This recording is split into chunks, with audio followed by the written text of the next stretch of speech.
afternoon, everybody. Coming to you live from Jacksonville, Pennsylvania. We're going on a road trip. We're headed to Leno, Pennsylvania, which is up north. We're attending UnitePA's workshop tonight about how to run a successful political campaign. So if you're interested in seeing that tonight, make sure you tune in at 7 p.m. That will go from 7 to 9 p.m. I'll be live streaming that on Facebook as Gwen's Notes, GWYN''S Notes, and also on YouTube as Gwenny7, GWYNNY7, and also on Rumble as Gwenny7, GWYNNY7. Thanks for tuning in today. For those that tuned in earlier, we covered Moms for Liberty, the Lehigh County chapter. They hosted their meeting today at Core Life Eatery in Allentown, Pennsylvania. So they had a wonderful speaker. They had Dr. Sharmini Wheeler, who was talking about medical freedom. So if you missed that, make sure you go back and check that video out. I thought she did a great job today with that presentation, and she took a lot of questions. Yes, she did. I liked it. Yeah, she did a really good job. It was nice to get to meet her. I've kind of met her in passing at events, but yeah, actually chat with her for a few minutes was nice. Nicer in a smaller group setting for sure. I know that we're talking about chickens afterwards at the meeting, and I just saw a whole bunch of chickens back there in that guy's yard. It's kind of cool. Yeah. In our spare time, it'd be fun to have chickens, wouldn't it? Yeah, for sure. Spare time, I'm not sure. I don't know. My time dial doesn't have enough sand right now for everything that we want to do. I think the priority on the food front is a bigger vegetable garden. Yeah, that would be nice. We did get some tomatoes that just came up recently, and we just got 2 eggplant that sprouted today, so that's exciting. Yeah, the eggplant's going to be interesting. Yeah, I have never planted eggplant before, so this is going to be interesting. But what's more interesting about it is that we had that packet of seeds sitting on our kitchen table, and we kind of had an accident with a bottle of water, and the entire pack got wet. Yeah, I may or may not have tipped my glass over accidentally. So we're planting an entire pack of eggplants. So if they have good germination, we might be looking at how to barter eggplant. Yeah. So if you're growing something and you have extra, we may want to barter with eggplant. I was thinking a watermelon would be nice, because our watermelons did not do well last year at all. The drought. Are we trying watermelon again? I don't know. I'd like to, but I don't know if we have all the time or the space. I wonder if the peat pots were a problem for some of it too. Yeah, we should have ripped the bottoms off of them. Remember how we did that for some of the things? I've heard that even though the peat pots are kind of neat to use, I hear that some plants can't grow out of them, and then they get root bound. Yeah. And then they're just sitting there stunted because they can't grow their roots. So on Route 143 North, heading to New Tripoli. Some people call it New Tripoli, but it's actually New Tripoli. There's a lot of towns that are hard to pronounce. Like there's Emmaus, but some people call it Emos. I don't know how many people still do that. You've heard people say that? Yeah, I heard it somewhere. I forget if it was like at the astronomy club or somewhere else. Well, you know, Emmaus Avenue is actually spelled with one M, so that was called Emos Avenue. I think that's what gets people confused, because you have that and the town. So either one goes. It's like tomato, potato, potato, you know? I get what you're saying. Just a different way to say it. I was really happy though today with because we were in a restaurant recording Dr. Wheeler speak, that the microphone that we were able to purchase, thankfully, due to your generous donations, was able to pick her up really nice. Like, it actually sounds really good, considering how loud it was in there. I was really worried that the music would be overriding, but it doesn't seem that way. Yeah, I don't think we would have done much better if we could have put a lapel mic on her because of the background noise. Yeah, the background noise was just really, really loud. So you may have to turn your volume up on your computer a little bit. Temporarily, at least until we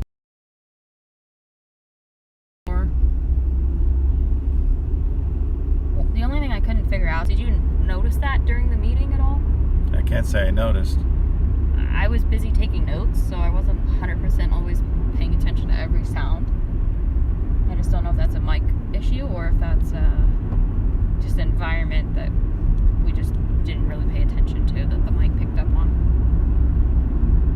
Because you know how you can pick up clicky pens and stuff on the microphone? Yeah, I wonder. So I don't know. I guess the only thing you could do if you think it's a mic problem is set it up outside, just record some natural sounds. Yeah, there's an old structure here. Is there? Or is it just layers? It looked like one of those like backs of a kiln kind of thing. That rock looked very much like slate, didn't it? Yeah, so maybe it was just slate. But it has that look that you see sometimes in the woods. You see these old kilns where people used to go and, you know, bake things made out of stones. I think we are on the edge of what they call the slate belt. From here eastward. I remember Mr. Kenny always said we live in the slate belt. I think he was a little bit too far west in his geology. Yeah, I was going to say, we have a lot of shale. Yeah, we have shale and sandstone in our area. Isn't it dolomite sandstone? That's a limestone. Oh, limestone. We have limestone too. Not really. I guess that's more towards Allentown. Yeah.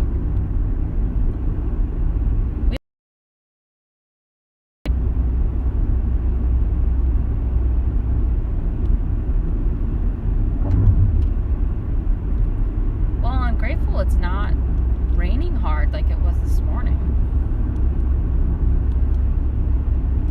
Yeah, so we turned off Route 143. We're going to follow Blue Mountain, which is our first Appalachian mountain to the north. We're going to follow that for a while.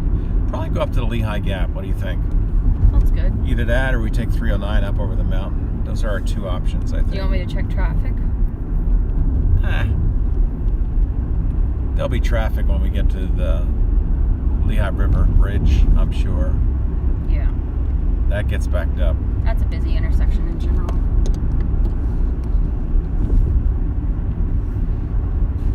So we could conceivably go up 309, I guess. Hey Joshua, how's it going? We're going to Lenox, Pennsylvania. That's Lenox. We're headed to UnitePA's workshop on how to run a successful political campaign. So I'm going to live stream that event tonight from 7 to 9 p.m. There's nobody coming on the right now. All right, I'll let this guy go, and I guess we'll go straight.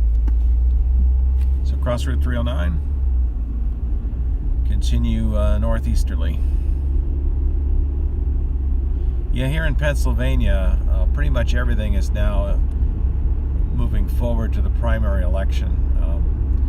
Petitions had to be signed and submitted a while back, so anybody that wanted to be on the ballot is either on the ballot or they didn't get on the ballot for whatever reason. Or they're doing a write-in campaign. Which is never recommended. It's a lot harder. Oh, look at that birdie swooping above us. So now it's a race till the primary. I think our primary is sometime in May. I believe it's May 16th. Though I will say, write-in campaigns can be successful. They're just a lot harder. It's a lot harder to get that name recognition. I think they can work on a small scale. Yeah. Like we were able to get a school board candidate in with the write-in campaign. Yeah. Josh says, I've seen that you posted about that event. Hopefully you'll have decent service there. Yeah, hopefully. We have no idea. We've never been there before. But worst case is we'll record it and then upload it afterwards.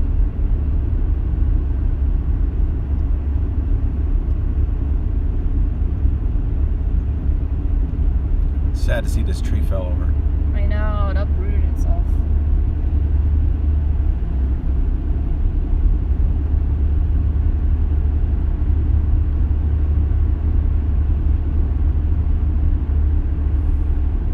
We had rain here earlier today, tapered off around lunchtime, and it's been drying out since then. I'm not complaining. I like not having to drive in the rain. This will probably be our last trip up to the Poconos before all the leaves come out. That's true. Things are getting greener here, but they'll be a little less green up north. I know during some of those rainstorms that we got, they got snow up near Leno, Pennsylvania. Because Sam lives up near there.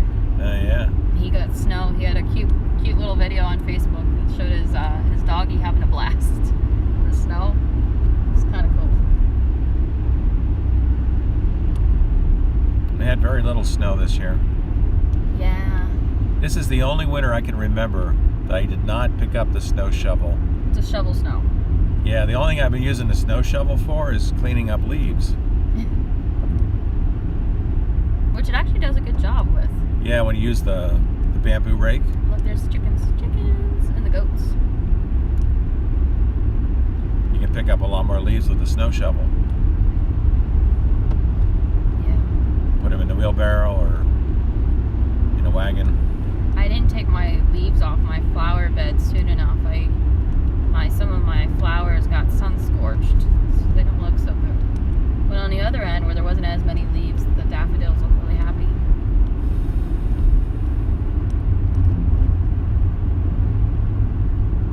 Josh says, snow? What's that? Yeah. Yeah. I think we had more snow in the last couple weeks than we had all winter. Yeah, I'd say so. We had the most snow when we were both sick with the flu. We had that snow that lasted about a day. Yeah. But we were both too sick to even really go out. It's like, yeah, whatever. Like snow, whatever. There was only one day that I had trouble with the car getting enough traction on the driveway. Oh, I remember that. And it didn't even snow in New Jersey because you had to go to work. And you're like, oh, I should cancel work. And I was like, it's not going to be snowing there. The boss will be like, well, why don't you come in? It's like, I'm snowed in. And it was true. He didn't get any snow. No. It was funny. It literally looked like a blizzard in our yard. I'd say we had at least 3 inches that time. Then we came home and it had rained and it all turned into like a big slushy mess. It was awful. Yeah, I fell in that slushy mess. You had gone inside. Yeah. Thankfully, you didn't It's like, oh, I got my annual fall in the snow. John says, hey guys, good late afternoon. Hey John, it's good to see you. It's good to see you this morning too. Josh says it's 80 degrees here today. I assume you're still in Virginia, so that's warm. I really like that area of Virginia, but I think it gets too hot for me. Yeah. I like cooler weather.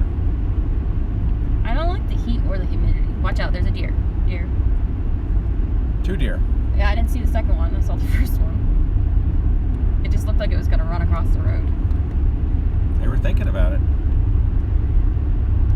John says, down here near Phoenixville, we got less than half an inch of snow all year. Yeah, this year was the first year we've never had to shovel. Yeah. Which is kind of surprising. I'm not complaining, but Josh says it's cool here. Laughy face. 80 degrees. Well, it's cooler than Florida, that's for sure. It's all what you're used to, right? I guess you could adapt yourself to the warmer weather. Yeah, I hear it's hard to go back though. If you go to the warmer weather and then you go back to cold, then it's rough. John says, I'm driving, but I'm listening. You guys feeling okay now? Yeah, we're doing good. I'd say maybe we just have a little bit of lingering just allergies, kind of congestion stuff. Yeah, maybe I think our touch of it. voices are just like a touch still off, but we're not contagious or anything like that. I can't imagine. I mean, we both did have fevers, but that was like really like the first few days in March. Yeah. And then it was about a week of feeling lousy, and then I don't know, it turned into like this weird head cold. It started out as that fever and felt like the flu. Well, for me, it started off with a really bad sore throat. Yeah, my throat wasn't as bad as yours, I don't think. I woke up with a sore throat, so I thought, well, maybe I slept with my mouth open or something dumb. And then it just got progressively worse, and then I got the fever, and then I just felt weak, very weak, because I've been doing physical therapy, and I thought my physical therapist decided to play a prank on me and like up the weights on the machine. I'm like, wow, you made this really hard today, but it turned out she didn't. I just was sick.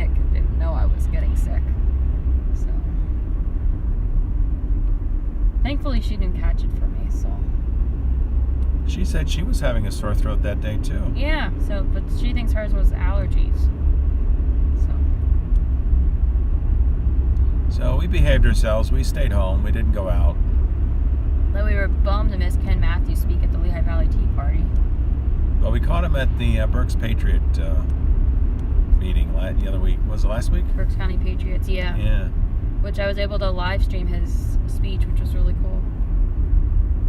Yeah, And I would also recommend get to- checking that out on Rumble. Yep, for sure. He's a really funny guy. He was a substitute host for Rush Limbaugh in the last year or so, and he had his own show on a station in Harrisburg. He actually worked in the Lehigh Valley for a good 10 or so years. I didn't even realize that. I didn't realize he worked at Cabela's. No, he was working at Cabela's. Which is near us. Yeah. So we were like, what? You worked at Cabela's? We were just surprised. So it's cool that he's in the area. He's a funny guy, and he talks about all that in his speech. In the speech that we, in the talk that he gave that we were able to record. So, Yeah. and you can check him out on Rumble too. I had to laugh because he asked when I told him I was recording. He says, "Can I have your business card?" I was like, "I'll be right back." And I was like, "I have homemade cards." He's like, "You really need to get business cards." Yeah, So yeah. I guess I'll have to look at getting some business cards, make it a little more professional. I was trying to keep everything low key budget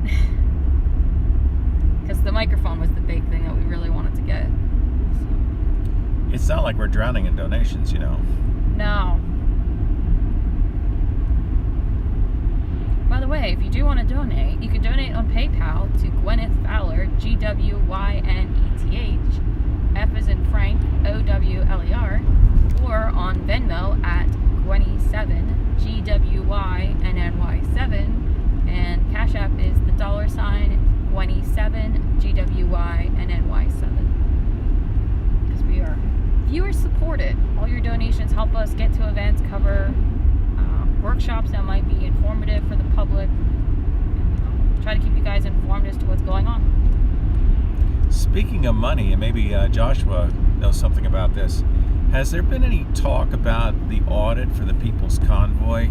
Remember when that broke up? There was a lot of fiasco about the money, and then they were saying they were going to be doing an audit. I haven't heard anything about that. I haven't either, but I haven't had time to check look any of into it? those people's social media. Yeah, so I don't know. Josh says you don't have business cards. They're relatively cheap through Vistaprint. Alright, I'll have to check it out. No, I've been printing out my own business cards on cardstock. Basically putting my streaming channels on it and my donation information, my name. Yeah, I'm gonna make up some business cards.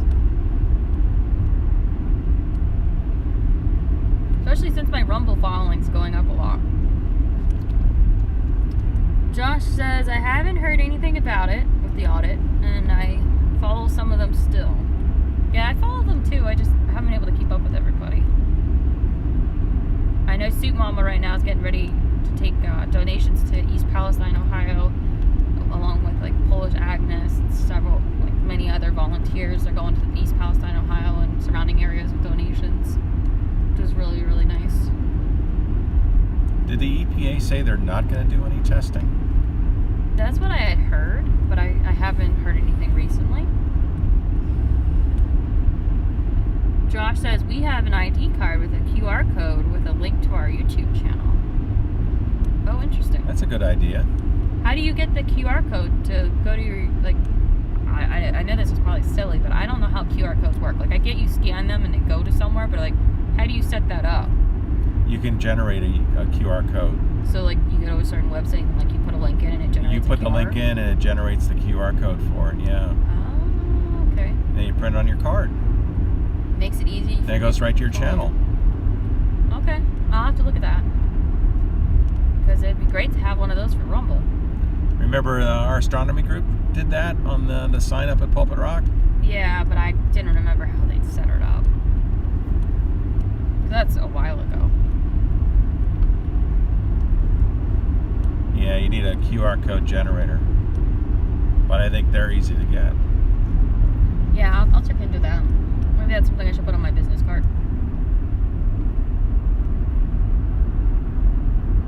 Josh says they've had good response from that. Okay. It seems like a lot of people that I run into, they'll watch stuff, but they don't necessarily have like accounts. So like they might not have a Google account or a Rumble account. I don't think you need one though, you don't need one to watch, but you do need one to quote subscribe or like or comment or participate in live chat. So some people just don't want to set up another account. Like for example, people who watch on YouTube don't really want to create a new Rumble account, to follow you on Rumble. Which I get it, but it'd be nice to support platforms that support free speech. I got a whole lot of cars on the right. Oh no, because I have a little break. I have a short break after the first two. Oh, that's not a good enough break there. It's after this right now. Right now? Yep. Yeah, there we go. That looks good. We're down at the Lehigh River now, looking at the gap. Josh says Flow Code is a good site. People we run across have never heard of Rumble. Yeah, there's a lot of people who still haven't heard of Rumble. The censorship is real. The media doesn't want people to know about alternatives. They talk about ecosystems. Some people are still living in the old ecosystem of ABC, NBC, CBS, CNN, and all they know is Facebook and YouTube. Yeah. Like, I remember when Instagram first came out and people are like, what's Instagram? Eventually Facebook bought Instagram, but people are like, never heard of Instagram either. I used to be on Instagram, but then with everything that happened with COVID the last few years, I gave it up because it was not, I don't know how to phrase it. It was just so much social pressure and negativity that I didn't want it in my life. So I ditched it. I still have my account, but I just don't use it. You talking Instagram? Yeah. Sorry, I got distracted. Yeah, Instagram. Because I used to be able to crochet and knit before I had COVID. It all went insane during the pandemic, didn't it? Yeah, all the mask stuff was all over Instagram, and I didn't want anything to do with that because I immediately saw people trying to make a profit off of a bad situation because they were making fancy masks, like decorative masks. I knew we were in trouble when I started seeing the tiger print masks. Yeah. So, like, I knew right away that people were making money off of a bad situation, and then... And the ones with the sequins? It's like, oh no, we've turned it into a fashion thing. The bedazzled ones, I guess they called it. I don't know. It's crazy. I didn't want to be seeing everybody wearing masks. Just like, no thanks. And then they were lecturing people, like, they'd put in their stories how they were seeing people not wearing masks, and they would basically shame them. It's just annoying. Josh says we like the nice Bass Pro in PA. I think it's the largest one on the East Coast. Is that the one that's in Hamburg, or is that somewhere else, Josh? Because remember, Bass Pro bought out They did buy out Cabela's, yeah. Technically. Even though it still says Cabela's, it's actually Bass Pro. Will we get through the light? Let's see. Sometimes it doesn't like to stay green long. This section of road is always fascinating because you're... Yeah. Another one that didn't like my driving already. Well, he was free to hit the potholes if he wanted to. There were some really bad ones back there. I didn't realize I was so bad at like making a left at the traffic light. I don't know. Well, you would think after 40 years of driving.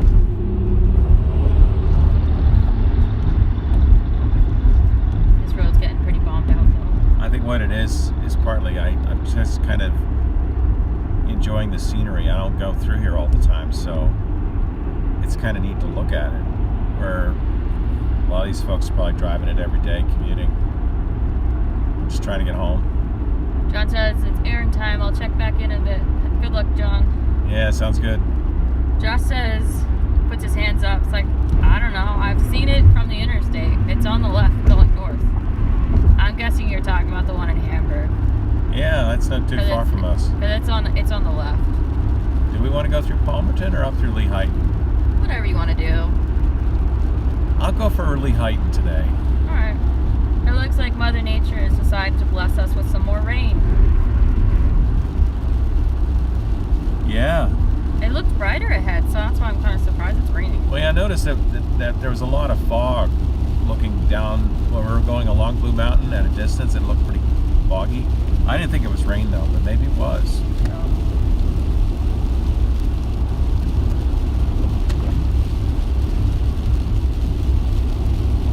Yeah, I thought it was fog too. I wonder what they're digging this all up for.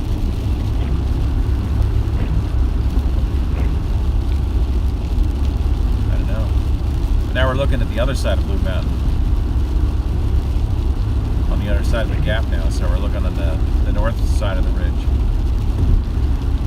The Pennsylvania Turnpike comes through straight ahead, kind of 1/3 of the way up. You see a couple of tractor trailers going across.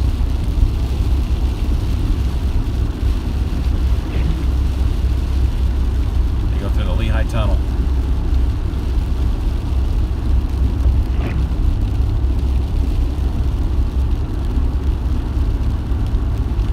So I just looked up the address to where we're going. It says it's 8212 State Road. It says State Route 106, corner with Route 92 near Bingham's. Now, counter protesters will show up. I don't. It's how to learn how to run for a political campaign. It's not one party. You know. True. It's meant for anybody that's interested in running a campaign.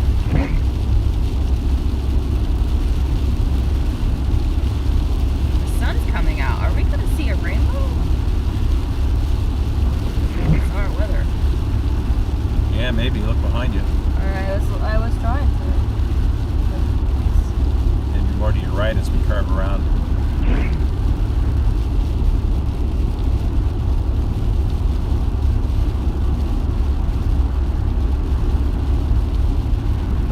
Got a railroad on our right. Turnpike on our left. And the river.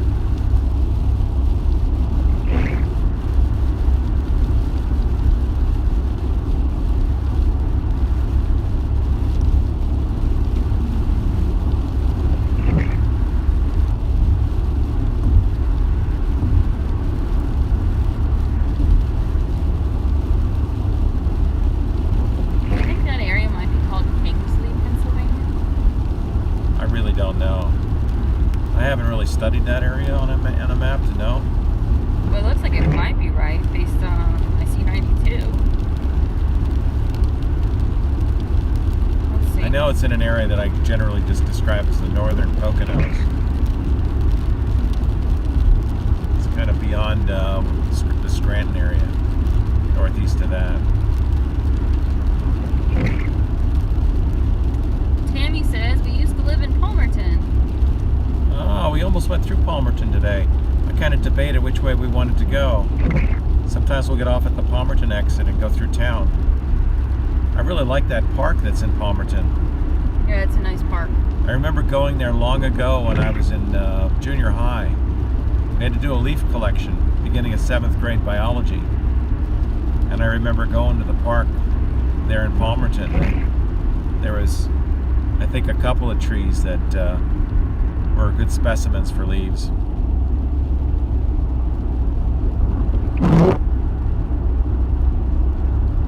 But today we decided we'd stay on the highway here and go up to Lehighton. Probably take 903 up towards the Poconos.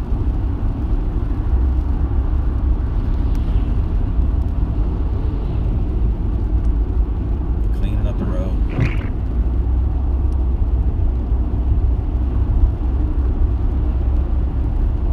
Up here we go under the turnpike. Just kind of a neat bridge. It's a very long long span. Yeah. Crosses the river and then it also crosses this road. Always feel like you're gonna get chopped off here, like you need to duck to go through this one. I know, that's what I always thought too, like you gotta duck.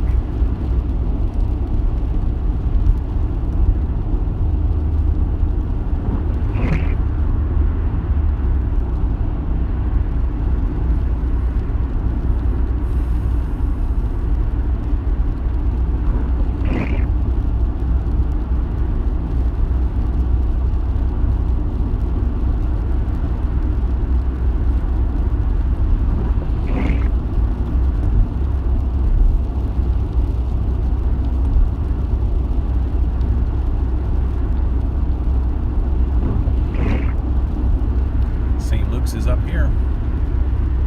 Yeah, they seem to be all over the place.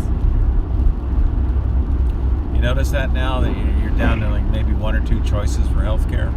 I don't like that at all.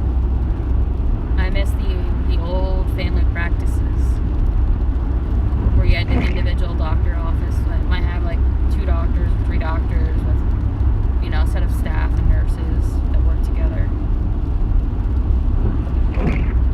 I think that medical consolidation's been going on a long time, but Obamacare sped it up. Yeah, it did. The biggest thing with Obamacare, part of it that sucked, was the forcing of the records to go digital. Like today, I didn't realize that one of the most expensive parts of the healthcare system, like in terms of like running a healthcare system, is maintaining the online medical records. Like the systems are a fortune, which I did not realize they were that much money. Not to mention they're not very secure. Apparently there was one that got breached recently. Is Dr. Wheeler talking about that today? Yeah. The one lady brought up the breaching part. Apparently a whole bunch of patients, like I guess somehow someone got access to their accounts and sent them, let's just say not very good pictures. Oh, you mean like the stuff you can find in the school libraries now? Yeah.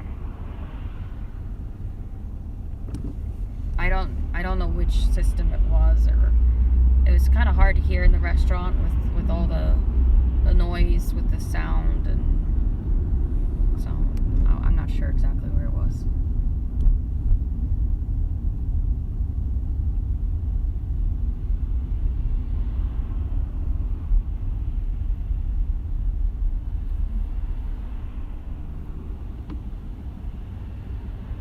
Yeah, paperwork. Takes a lot of time. And then you dealing with the insurance companies. Well, the thing is they get the paperwork wrong too. I just know when it first happened, a lot of people were complaining about it. How it wouldn't track changes, it wouldn't save things. Like they'd put stuff in and then it wouldn't save it. And they have to start over. And it's frustrating. There's errors in my medical records that I've tried to get fixed, and I can't get it fixed. I try to get the doctors to fix it. Either they don't fix it or they can't fix it. I don't know which, but it's just frustrating. At least with pen and paper, you could fix it.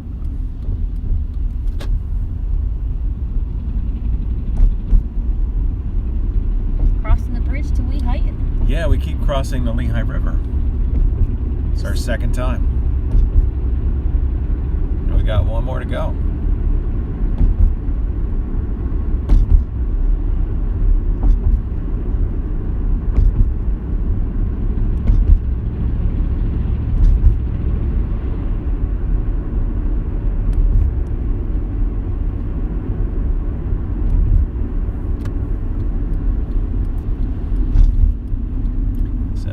We'll stay on 209. Now we just got on it at the previous light. Stay on 209 till we get to Jim Thorpe.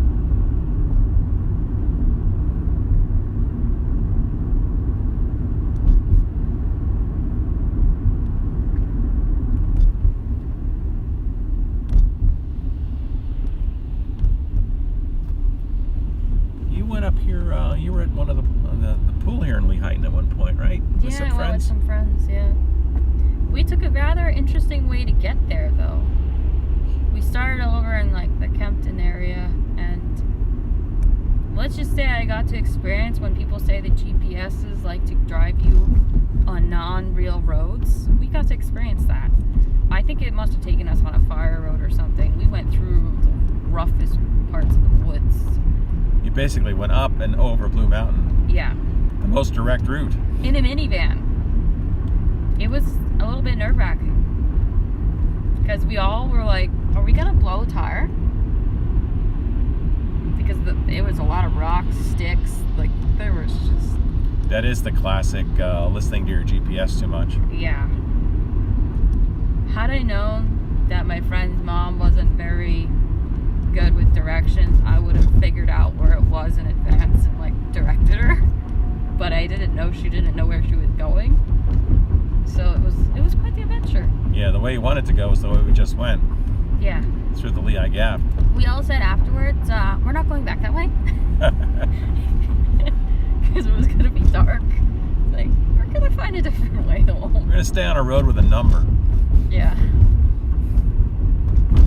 So, but I definitely remember it.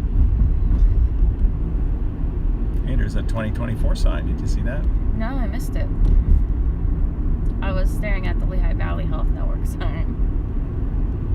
Oh, they're here too. Yeah. So those are your two choices: St. Luke's or Lehigh Valley Health Network. Did you say St. Puke's or Lehigh Valley? Now, why do you call them that? Hurt Network. I don't know. Bad experiences? I've had bad experiences at both St. Luke's and Lehigh Valley, unfortunately. And not to leave them out, Penn State, St. Joe's. St. Joe's used to be nice. Yeah. Till Penn State bought them. Yeah. The first time I went to St. Joe's, it was amazing.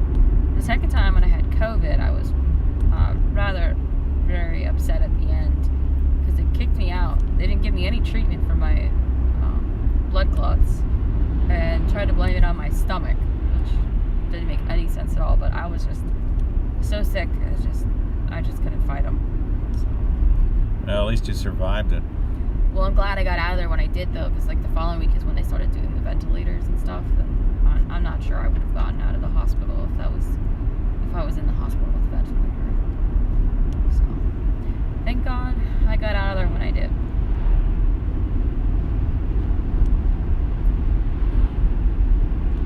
And I think it was also good that I had started treatment for a Lyme flare too, because I had stuff show up that I had pneumonia, and typically that's what kills you with like a respiratory disease is you end up developing pneumonia, like bacterial pneumonia, and if you don't treat it, it will kill you. So I think the doxy saved my life. The doxycycline. That and aspirin. My doctor didn't want me to take the aspirin, but I felt horrible, so I took the aspirin. So that probably helped.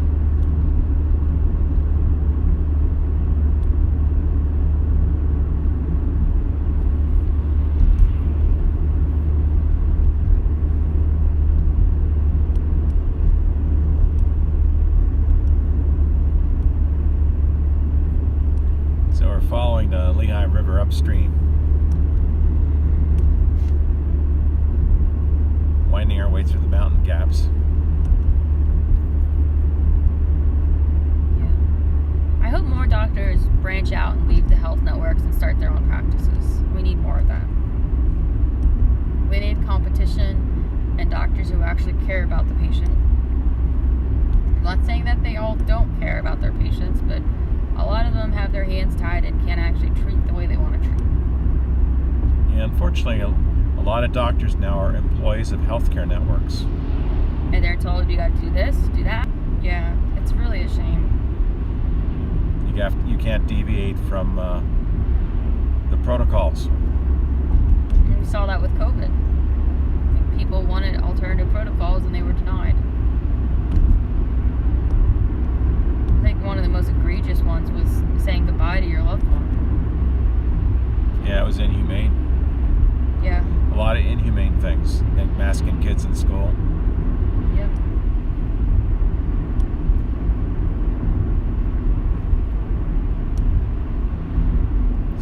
Some pretty impressive road cuts here. Yeah, I was just looking at that. They're all glossy from We're the shower. about to go down the the hill here. Pretty good drop.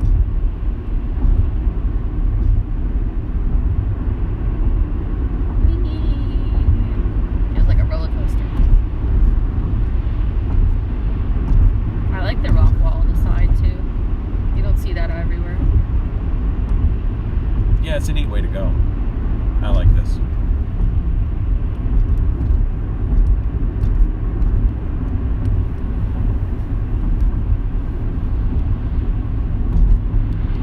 Railroad's right along the other side of the wall there.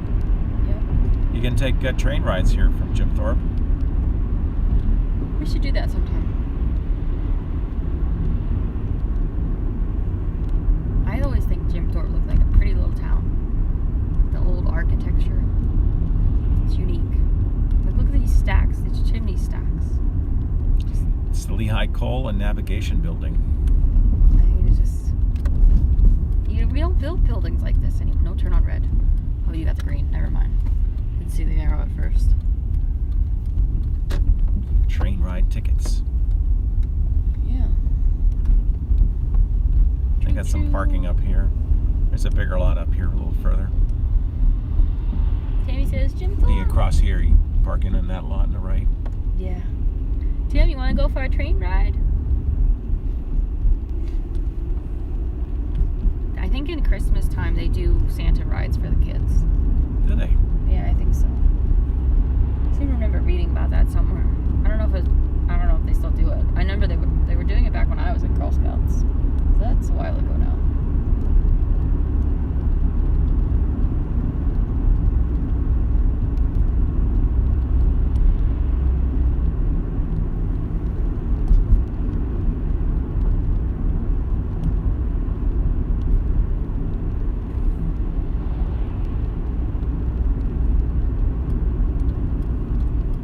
Here was where we get on 903.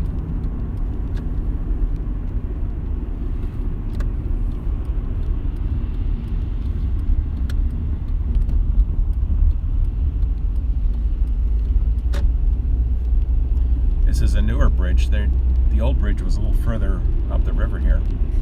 Tammy responded to my question about want to go for a train ride. She's like, sure. It would be great to meet in person. Yeah, it would be. That would be cool. There's double railroad tracks below.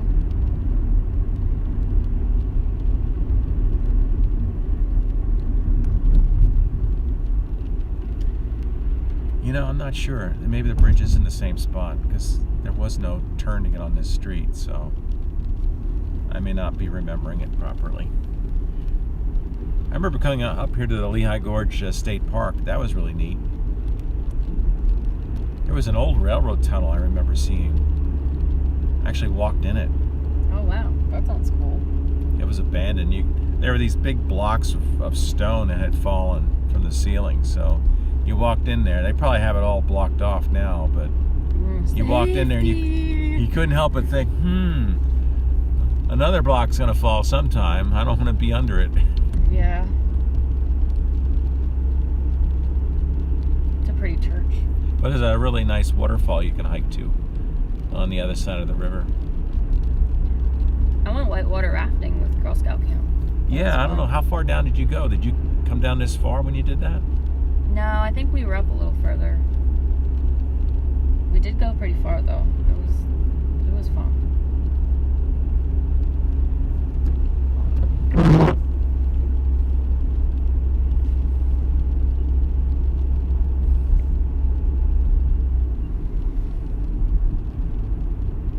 Yeah, our wipers never did, quote, break in. They were doing better today than sometimes. Sometimes they're really loud.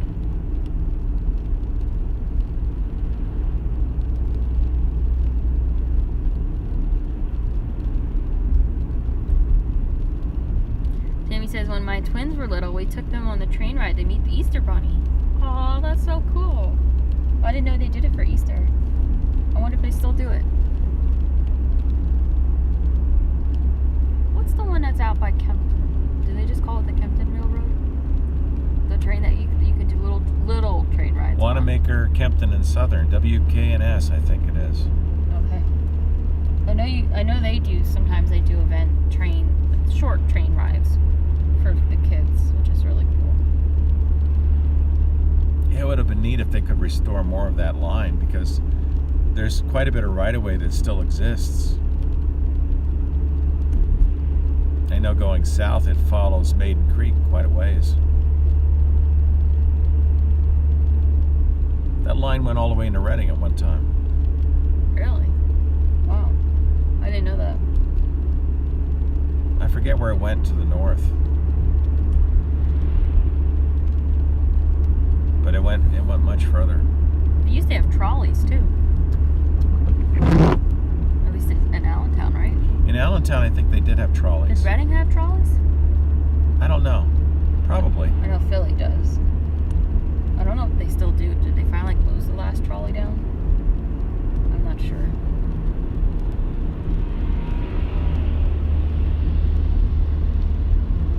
We're actually climbing up to the Allegheny Plateau. You know, here in eastern Pennsylvania, it's like, what? Allegheny Plateau, that's out west, but it actually extends into the Poconos. And this approach to it is going to be really interesting, because this is a long climb out of the valley from the Lehigh River. And when you get to the top, you would think, oh, I've climbed up a big mountain, I'm going to go down the other side, right? You just get to the top and it's kind of flat. And that's a indication that you're now up on the plateau. It's a very steep climb.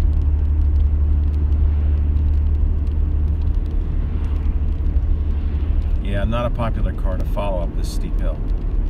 No. Well, you don't like to push our car because our car's on the older side. It's turning 23 this summer. And you just hit 450,000 miles on it the other day. Yeah. I don't know many other people that have hit over 450,000 miles on their car. I asked the Camry dealer that once years ago, and he said there were quite a few out there, actually. Oh, really? I guess so. Well, maybe they're Camrys. Well, maybe. I think that's what he meant. Okay. But I don't know about, like, other types of cars. Well, fortunately, I haven't had to keep it out in the weather much, so. That definitely makes a world of difference if you're not living out in the wet. Because you get a lot more rust issues in the wet.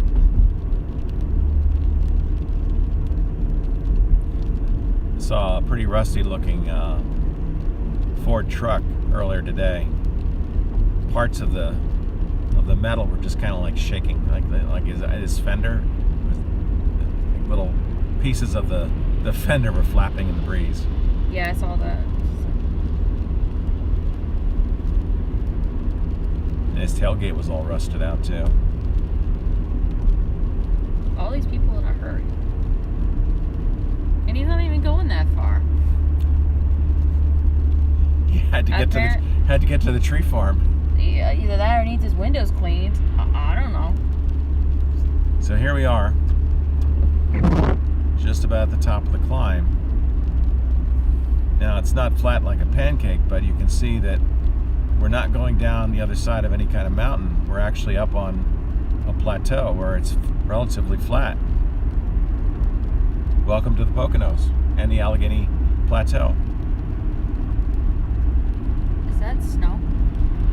That is snow on the left. It's snow. Yeah. Okay. I was gonna say that looks like snow, but I wasn't 100% sure if it was just a lake.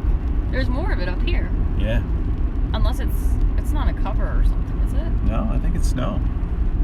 Okay. Interesting. So they must have gotten snow when we got that rain. Yeah, I guess. Wow. Well, they actually have a snow fence up, so maybe it got caught with the wind. Yeah, I wonder. Years ago, they used to do that around where we are. They'd put up these snow fences for the winter. Yeah. Help to keep the snowdrifts off the roads. Makes sense. You don't want it to drift onto the road.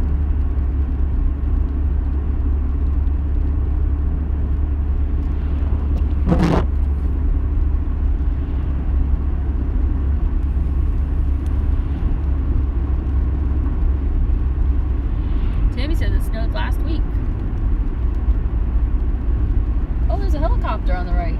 Yeah, I saw the sign for the helipad. I didn't realize you'd see a copter too. I didn't. Yeah, me neither. That's cool. I got to go into a medevac helicopter once with Girl Scouts. That was really, really cool. I was at the Kutztown Airport, the little airport that used to be at Kutztown.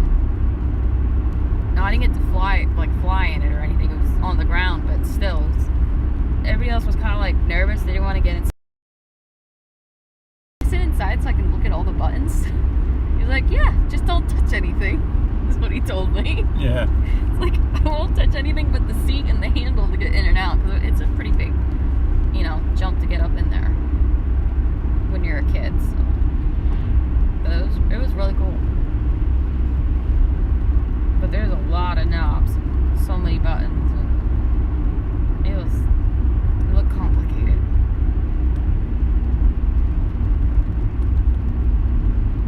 I remember you climbed into Marty's truck at Hagerstown at the People's Convoy. Oh yeah. What did you think of that? That was really cool too. That had a lot of buttons too, and a lot of gauges and stuff. I think my biggest thing that I didn't like about it was how hard it was to get in and out. Yeah, you really had to climb up in it. Because it was really 2 big steps to get up there. And I have an issue with my ankle, so I'm not a big fan of steep steps. It's just hard on my ankle. But it was a cool experience to sit up there to see, because it was running, to see everything, doing things, and I got to honk the horn. So I actually did a video. I had you video me, because I did a honk for Canada, for the U.S., for freedom, and also for the world. I think that's still up on your channel, isn't it? Yeah, it's still up on my Rumble channel, so check that out if you haven't checked it. I thought it was on YouTube. It's on too. YouTube as well, actually, thinking about it. Tammy says, have you guys ever been to Penn's Peak? Penn's Peak? Don't think I have. No, Penn's Cave, but not Penn's Peak. Where is that?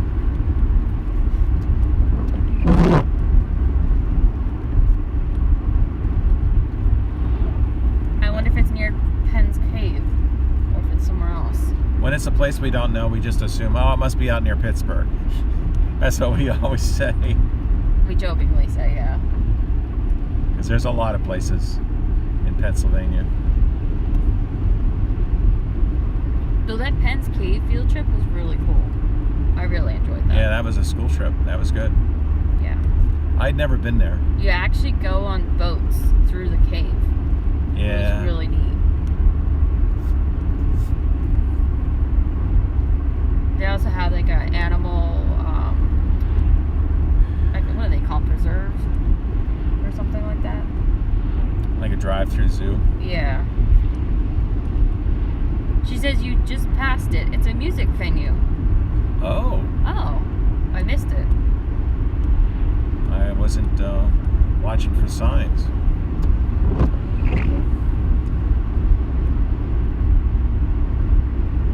I know there's a big racing place up here in the Poconos, but I've never been to that either.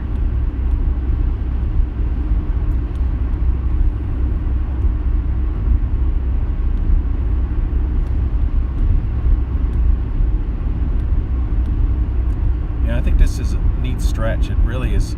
To me, it amazes me how flat it is. Just a few miles south, you're twisting and turning your way following the river through all those mountains, and then you get to this spot and it opens up so much. Yeah. It's really neat. Tammy says they have a roadies too. What's a roadie? A rodeo? Maybe. Is there no one at? I'd have to look it up. I don't know. There was a rodeo out west of our place, which is now an Amazon warehouse. I know. I'm so sad to see that that's gone. I think that was also something you did during Scouts. Yeah. The troop did a lot of neat stuff. Yeah. Definitely a good program to get into. Although I guess things were changing with that too when you were... Yeah, things were going south the last few years with the mergings of the councils. And see, that stuff never really works well for the little guy. These mergers. We merged with the Philadelphia Council, and it just it hurt us because we were more rural. So it benefited those in the city, but it hurt those in the rural in terms of how much aid you got from the council. She says it's a restaurant. Oh. No, I hadn't heard of it. Yeah, because I forget what it was, but we used to make a certain amount of money on a box of cookies or like a container of nuts that you'd sell. And then when the council merged, it was either half or like 2/3 less that we got. Like it got to the point that we asked people, rather than go overboard on the cookies, just get the amount of cookies you want to eat and then just donate the rest of the money, because we got 100% of any donation.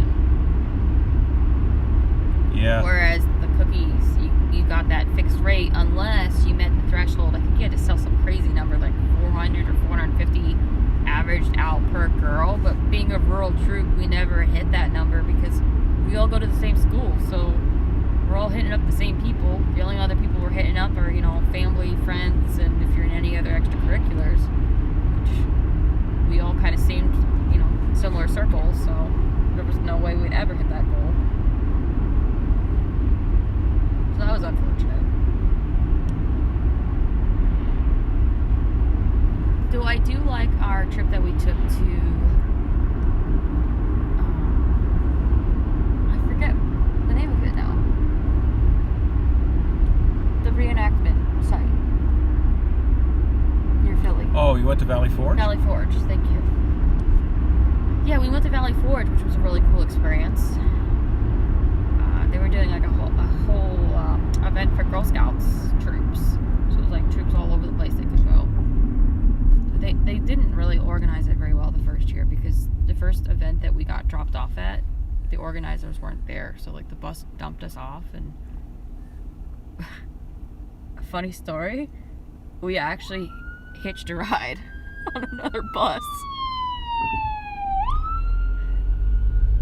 Because we were left stranded in a parking lot with no transportation. And after like 45 minutes, nobody showing up, my leader calling, nobody answering. It's like, we're too far to walk where we need to go. So a school bus was going by, and my leader flagged it down, and I'm like, we're stuck here? Could you drive us back to the headquarters? And the bus driver, thankfully, was nice enough to do it. Nice. So then for the rest of the day, because the parks people felt so bad, they gave us private drives to all the other events, and air-conditioned cars, and we got cold water and food. It was crazy. But it was really cool to see some of the history and the reenactment and stuff. It was really cool. I just never thought I'd ever be hitchhiking on a bus in Girl Scouts. It's just not something I ever thought would happen. It was an adventure. But it was just funny. It wasn't funny at the time because we were roasting in a parking lot. But Yeah, I remember it was hot. it was really hot. Tammy says, the next stoplight, I'm 6 miles away. Oh, wow. Oh wow, that's so cool. Are you going to the event tonight? Or are you watching it online? Or doing something completely different. Or doing something else?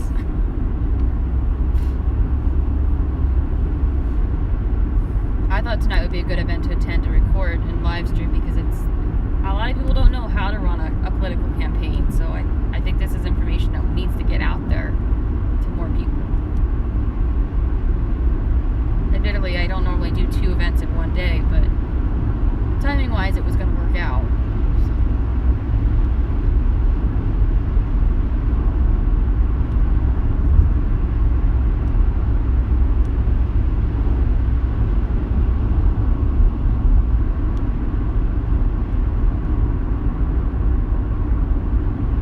Look at the rock cuts here.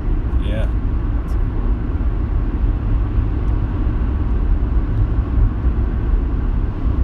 She said she's watching online. Oh, awesome.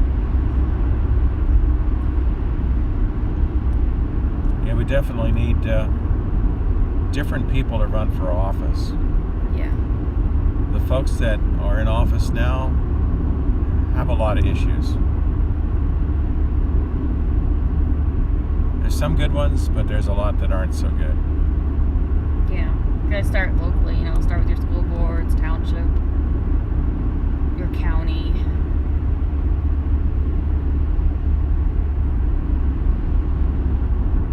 It's hard though.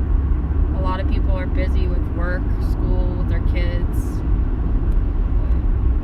If we don't stand up and do something. Oh, there's a big pile of snow in their parking lot from the plow.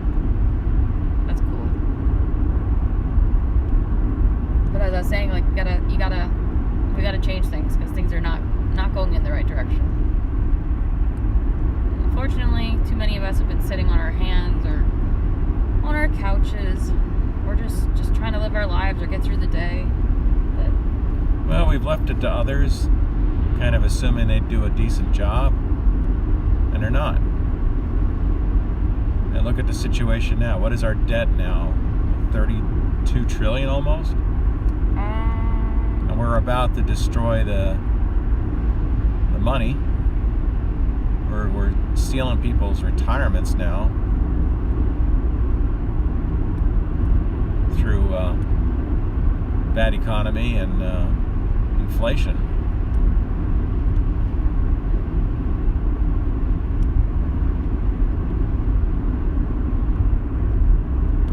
We got a war going on in Eastern Europe. China's been doing this modern style warfare against us for years, and we've been just ignoring it, pretending it doesn't exist. How many of our politicians are basically owned by the Chinese Communist Party? Now, maybe that's not a problem at your local school board, but we got other problems at the school board level. We got this mass indoctrination going on.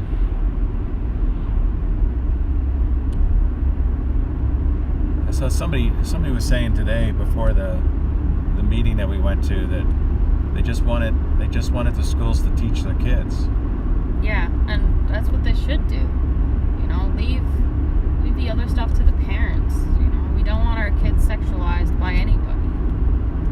We don't want our kids, to be forced to go to college. Tell kids that there's options. There's, you could start your own business. You can go to trade school, or you can go to community college, or you can go to a 4-year college. There's multiple programs out there. I definitely felt the pressure when I was in school that if you didn't go to college, you weren't going to be successful. They mocked people that decided to do the trade school, or VOTEC as they called it, in middle school and high school. Basically, they called the kids that went there techies, and they used that as a demeaning, name for those people, saying, look, well, you weren't smart enough to be in the college prep stuff, so you went to VOTEC. Well, that's not the case. I mean, some of these kids were going for welding. Welding is not something you can just do by just watching somebody do it once. That's high tech work. It's skilled. That's a skill I wish I had. To answer your question about the national debt, though, we're over 31 trillion. 31 trillion and rising. 31.6. We'll just round it to there. It's a little over that. Tammy says, you may know my friend Janet. Unsure if she's going tonight, but she did go to the last one. We had hoped to go to the last one, but it didn't work out. I forget if it was a scheduling conflict or if we were still sick at the time. I don't recall.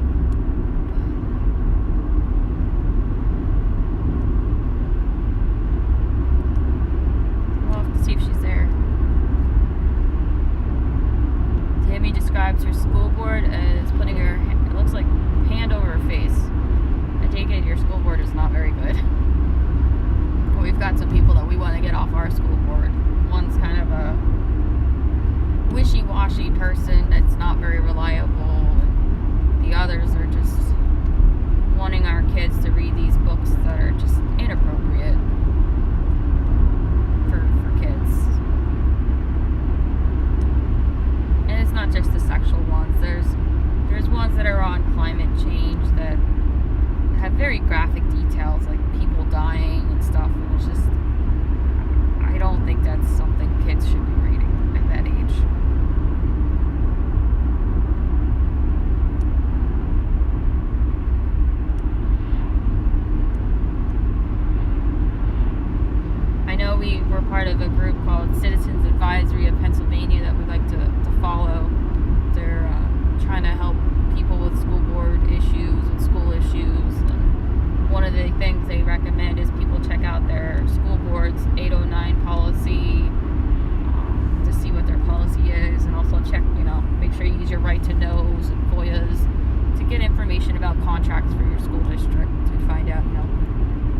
what are they contracting for? Is there any issues with those contracts? Any hidden things that the public may not have been aware of? Stuff like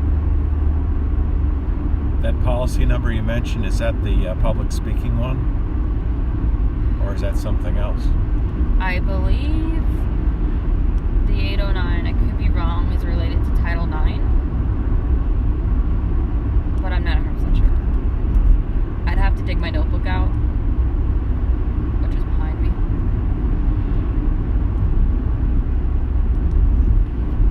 Tammy says, my youngest one goes to small engine, and my twins are going into machining. Oh, wow, that's really exciting. Machining. That's cool. So those engine stuff, there's a lot to know. Well, yeah.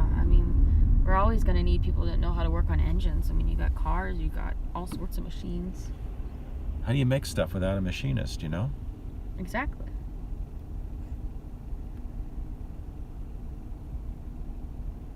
There's only so many jobs out there for art history majors. Yeah, if you want to go for art history, go for it. But the thing is, there's not going to be a lot of jobs for that. From what I'm hearing now, it's even if you're wanting to go into a science field where, I can see where that college makes a lot of sense for that, engineering and sciences, but, you can't just go to school anymore and just study. You gotta take political sides now. Which is really, really unfortunate. It shouldn't be politicized.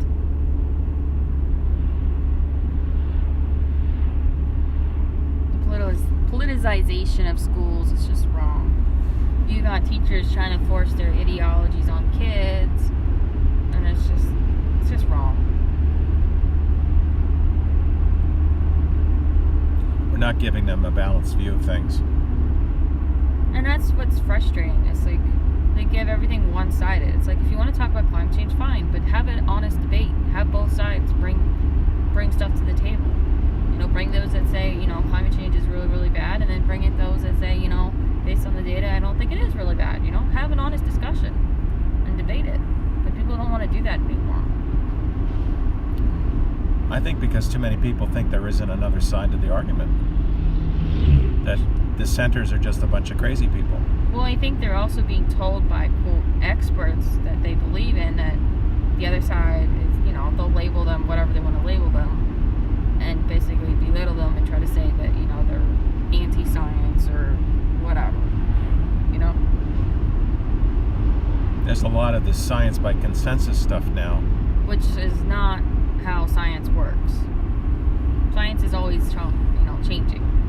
Like Dr. Aaron Kheriaty says in his book, something that was considered a minority opinion yesterday becomes the majority, treatment plan for today, like tomorrow, It changes. Things that we didn't know 10 years ago are now what we do.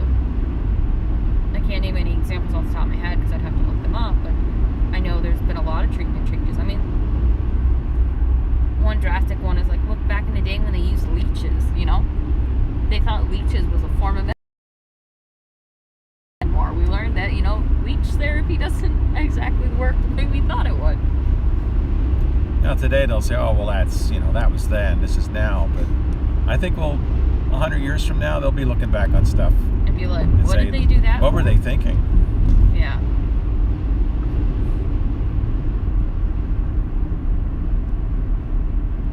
What were they thinking, destroying people's immune systems with these injections? Well, I thought that was one of the things that Dr. Wheeler brought up this morning was very, very important. She said, I know we're looking at the now and the present, but we have to look at, the future of our children and our grandchildren.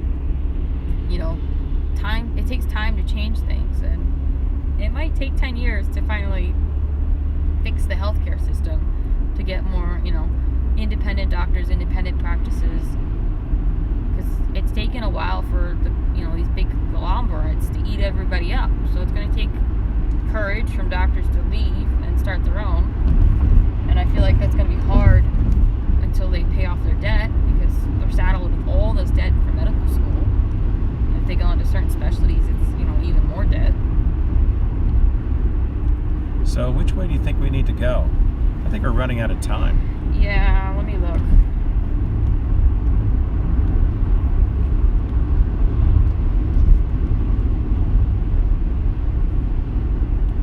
Give me 1 second. I was thinking we'd take 940 to 423. And then when we got to 380, Toby Hanna, maybe we get on 380. But I don't know if that takes us out of our way.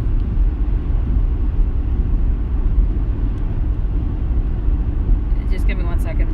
The service is slow on my navigation phone. I'm going to ask Papa Waze, as we'd like to call him.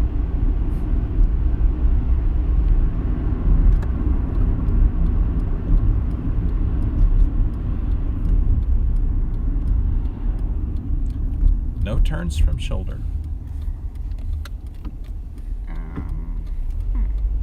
I'm gonna have to hop on the hotspot because I don't have cell data.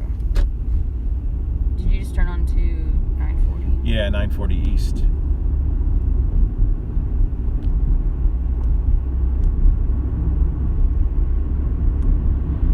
You said 380 is what you were thinking? Maybe. I don't know. Originally I was going to go up Route 196, but I don't think... It's at 380's faster. I don't think we're going to have enough time. We're gonna be late, I think.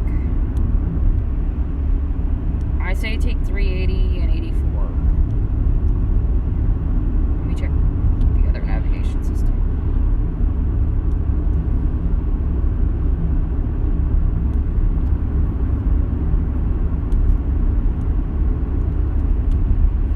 St. Luke's is up here, too. They seem to be everywhere. They've taken over the Poconos.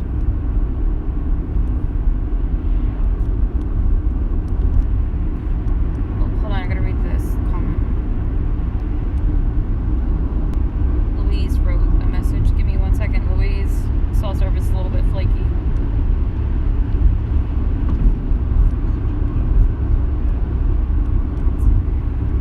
Louise says, welcome you. It's 55 degrees, which is a heat wave for UnitePA. Hope to see lots of folks tonight at the VFW PA Route 106 plus 92.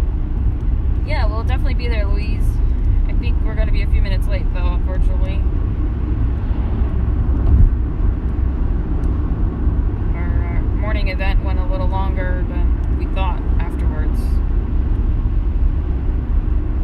Yeah, we had a lot of chatting with people. It was our first Lehigh County Moms for Liberty meeting, and we were getting to know other people and talking about ideas, and they were very interested in what we were talking about, so it went longer than we thought. It's nice to get together with people you can have these conversations. Yeah. Because there's so many people you can't have a conversation with.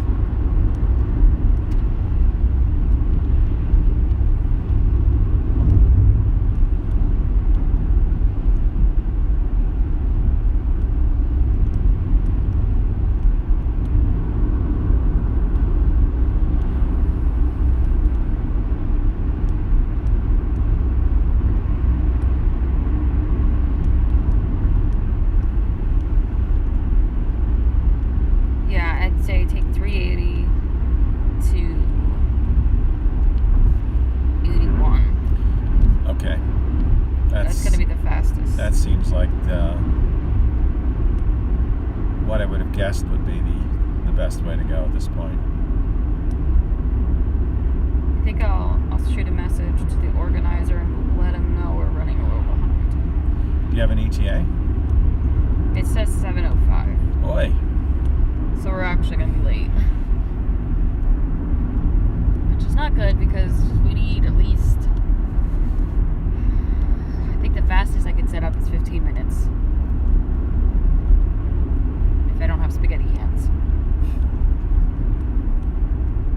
I say that because there's a lot of cords you gotta plug in, and they can... You know how cords are. They can get very tangled up like spaghetti. So...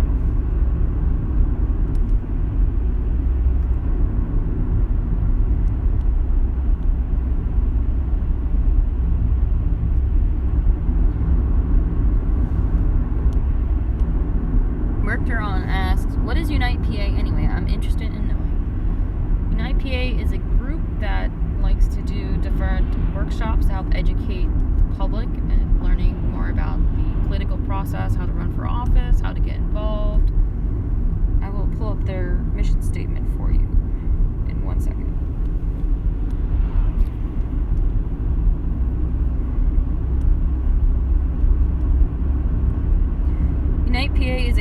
nonprofit organization dedicated to educating citizens on their constitutional rights.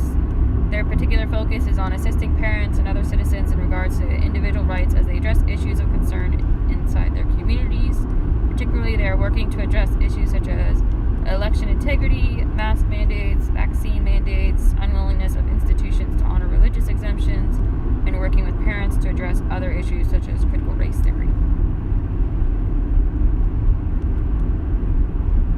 Tonight, they're hosting an event that helps people learn about how to run a successful political campaign. Anybody could attend if they RSVP'd. I will be live streaming the event from 7 to 9 p.m.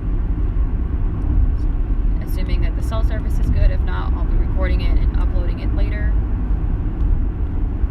I'll be doing that on Facebook as Gwen's Notes, GWYN''S Notes, and also on YouTube and Rumble as Gwenny7, GWYNNY7. Richter says, I noticed you guys were near 80. Does this happen to be in Western PA or somewhere else? 80 is 20 miles from me. It's in Northern PA. Have you ever heard of Lenox, Pennsylvania? Lenox? It's near Lenox, Pennsylvania. It's near State Route 106 and 92. It's a little north of Clark's Summit. Yeah, we were on Route 115 when we crossed Route 80, so that's pretty far east. Not as east as Stroudsburg, but east of the Susquehanna River. Says I live closer to the Ohio border. Okay, then this might be too far for you then. Depending where you are. Yeah, it's quite a ride.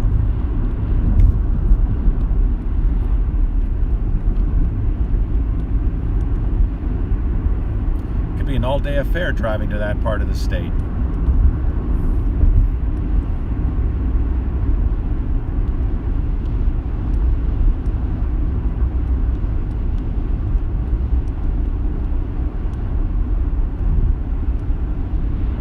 Fun drive, but it's a long one. Yeah, I like this section of road here because you can see the lake.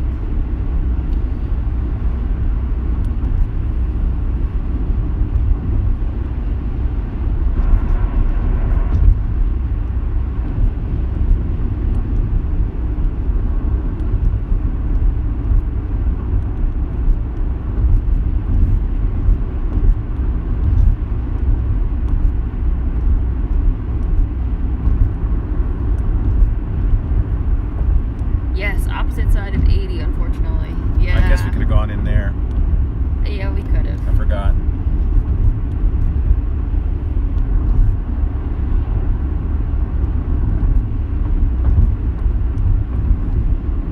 I'm close to Clarion, if you ever heard of it. Yeah, I've heard of it. Oh, yeah.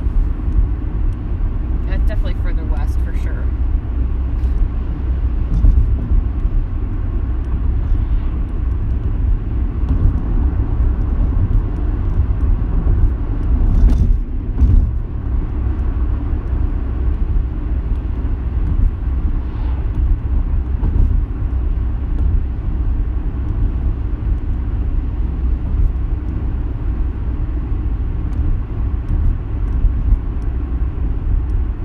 I don't know if I could pinpoint it exactly on a map. You know, is Clarion on Route 322?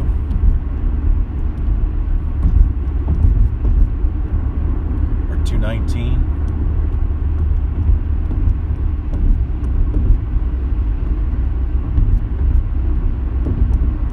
And now we've gone out to Erie. Take 322 part of the way.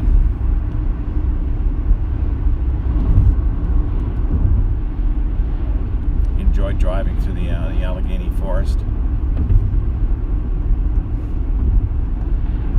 Yeah, it was pretty.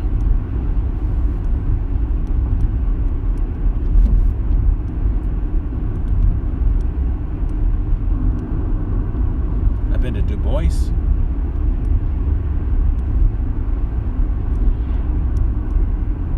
Sounds very interesting, though. I agree with you guys that it's nice to be able to have a decent conversation about these things. Most people just shut down. It's right off of 80, but near the Allegheny Forest is where Clarion is.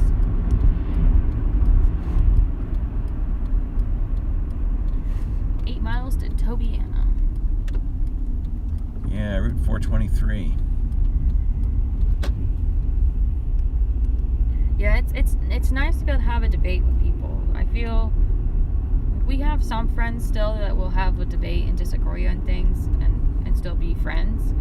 But unfortunately, a lot of people have seemed to have become completely turned off. They won't even have a debate. It's either their side or they won't talk to you. It's their side or no side, really. Yeah. And they'll get nasty about it. I mean, they'll call you names. They'll it's unfortunate. I don't know what has made people turn so ugly towards one another. It's like we lost part of our humanity somehow.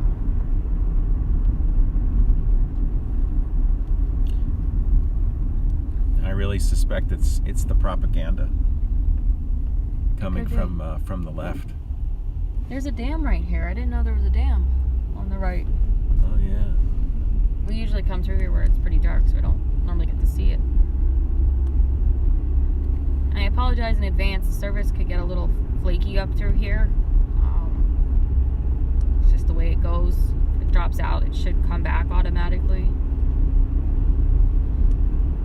Oh wow, you can actually go boating. There's a boat launch. That's cool. I think this area is Pocono Pines. It is. It's very pretty.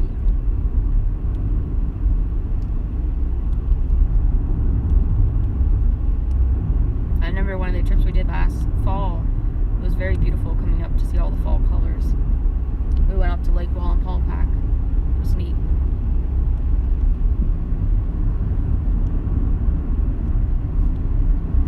Yeah, was that when we went to Ithaca? Yeah. Merktron says, a lot of friends of mine do not even want to touch on politics, period, and hold no side. The common response is, I don't think about it because there's nothing I can do about it, which is not true. Yeah, we hear that response from people too, that they're like, well, there's nothing I can do about it anyway, so why should I care? Like, we have a friend of ours that refuses to register to vote because he doesn't think there's a point in voting. It's like, he complains all the time, but he doesn't want to do anything about it. It's like, well, if you don't vote, you're not going to change anything. Yeah, you can go into the whole rabbit hole about, does your vote really count? But you got to do something. If you're not going to vote, at least run for office. If that's what you want to do, run for office. I can see his perspective. I think a lot of us kind of felt that way for a long time. It didn't affect us that much directly. Okay, maybe they raised taxes or did this or did that, but you pretty much could still live your life. But, in the last 3 years, we basically told people, take a shot or lose your job. And that woke up quite a few people. Yeah. A lot of people are coerced, too. Which is really, really unfortunate. So sometimes it just has to affect us directly to get us to really be motivated to do something. Yeah. Well, that's the thing I don't understand about our friend. I mean, he lost his mom due to the lousy hospital protocols, and it's still not enough to wake him up enough to actually want to do something. And I don't know. I don't know what it's going to take to wake some people up. I don't know if maybe they're just unreachable. All I can say is, try to reach out to those that you can have a conversation, and just, even those that, you're not so sure, you can try. At least you could say you tried. I am sympathetic that to a large degree it doesn't seem to matter. But that's what we have to change. We have to make it matter. We have to get people running for office that are going to make a difference. People that will earn your vote rather than feel like you're throwing your vote away.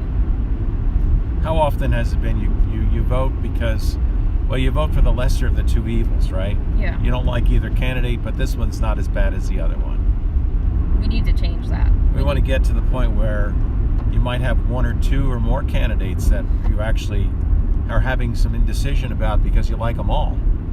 Which is a good problem. You right? want to have good candidates. That could be a good problem.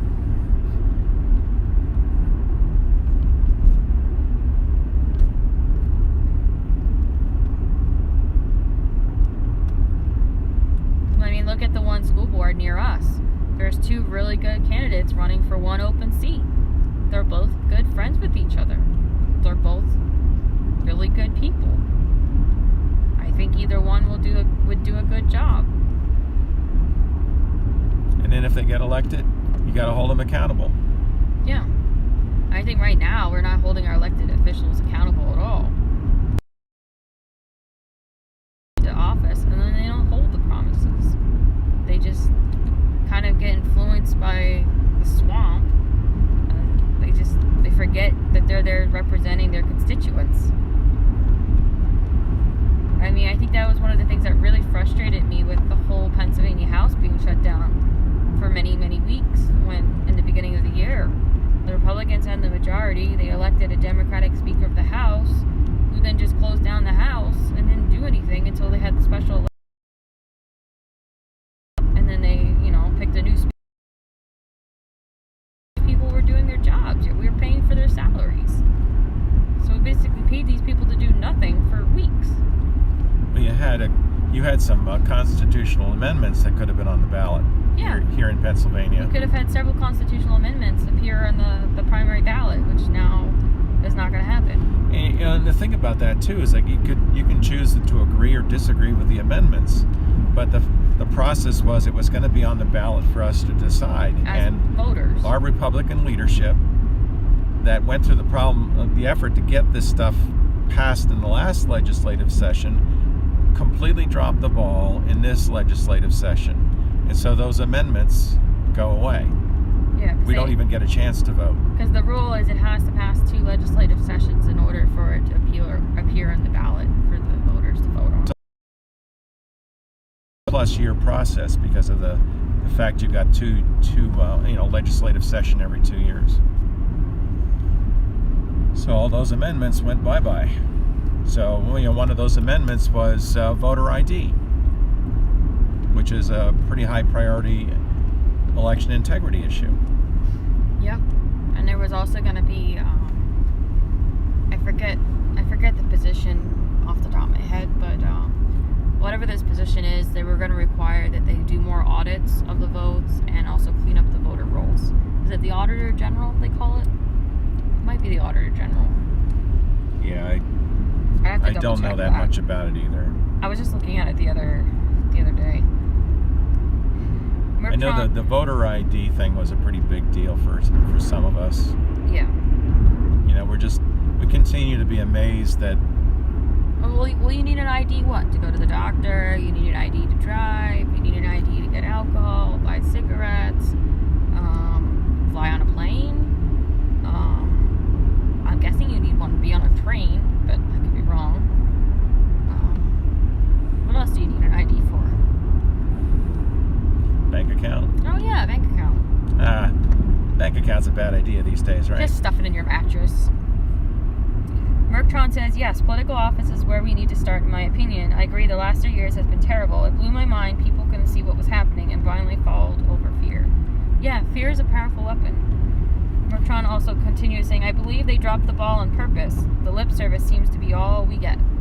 It does seem that way, doesn't it? I think that could be hitting the truth on the head there with they dropped it on purpose, is that they went through the motions of these amendments because the constituents were wanting it, and this is just their way of saying there's nothing we can do, we tried.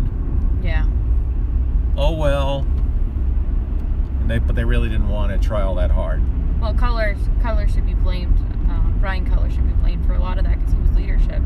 He convinced 15 other Republicans to vote for a Democratic speaker, and the other Republicans didn't know about it. Not that they would have voted for him, but it's like, how did he manage to convince 15 other Republicans to vote for this guy?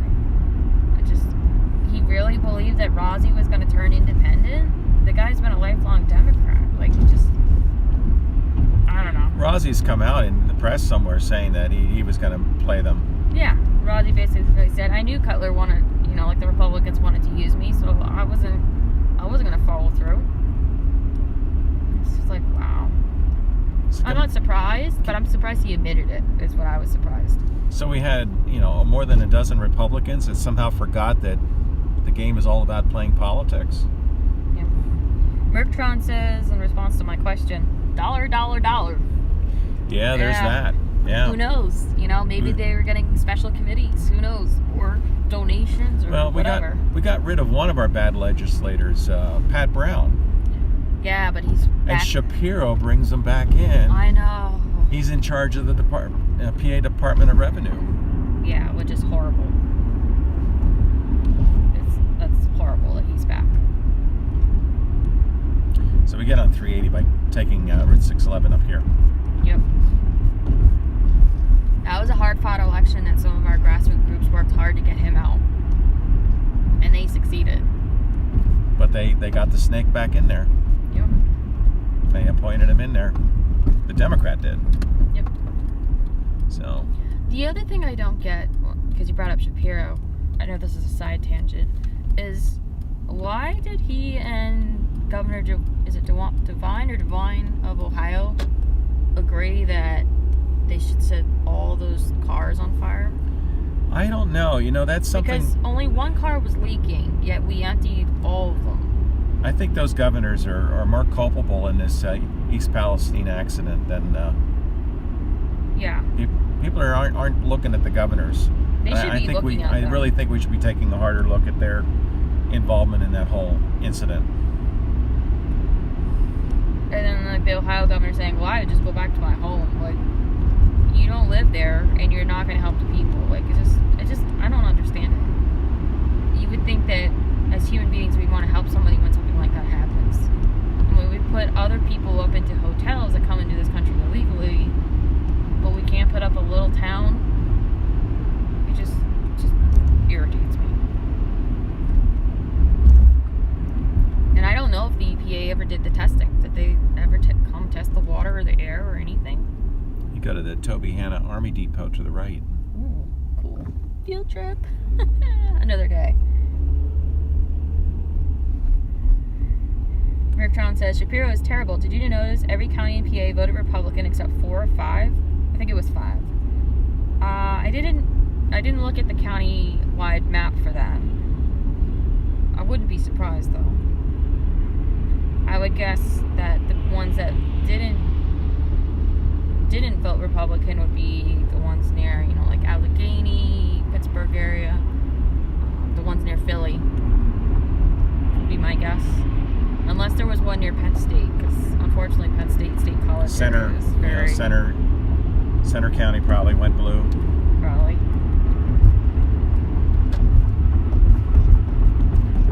I know right now we have a friend of ours, Soup Mama official. She's going with another live streamer, Polish Agnes, to take more donation supplies that they've gathered from people in Pennsylvania, New York, Connecticut.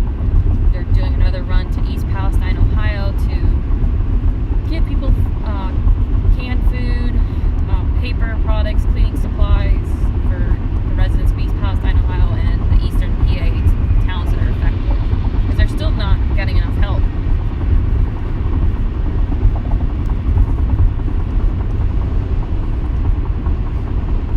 Merktron says it's all red except for Pittsburgh, Philly, Scranton, Erie, and Center. I forgot Erie and Scranton. But you were right about Center.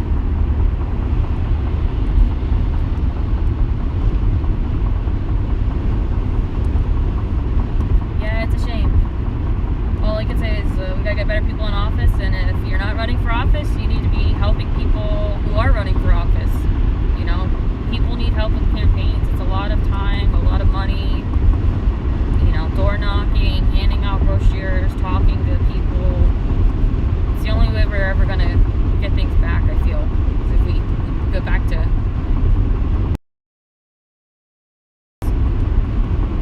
essentially. I mean, they essentially supported Shapiro. Yeah.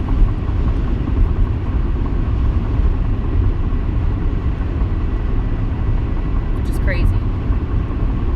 The Republican establishment in Pennsylvania supported a Democrat. No, don't get me wrong. There was things about Mastriano I did not like, but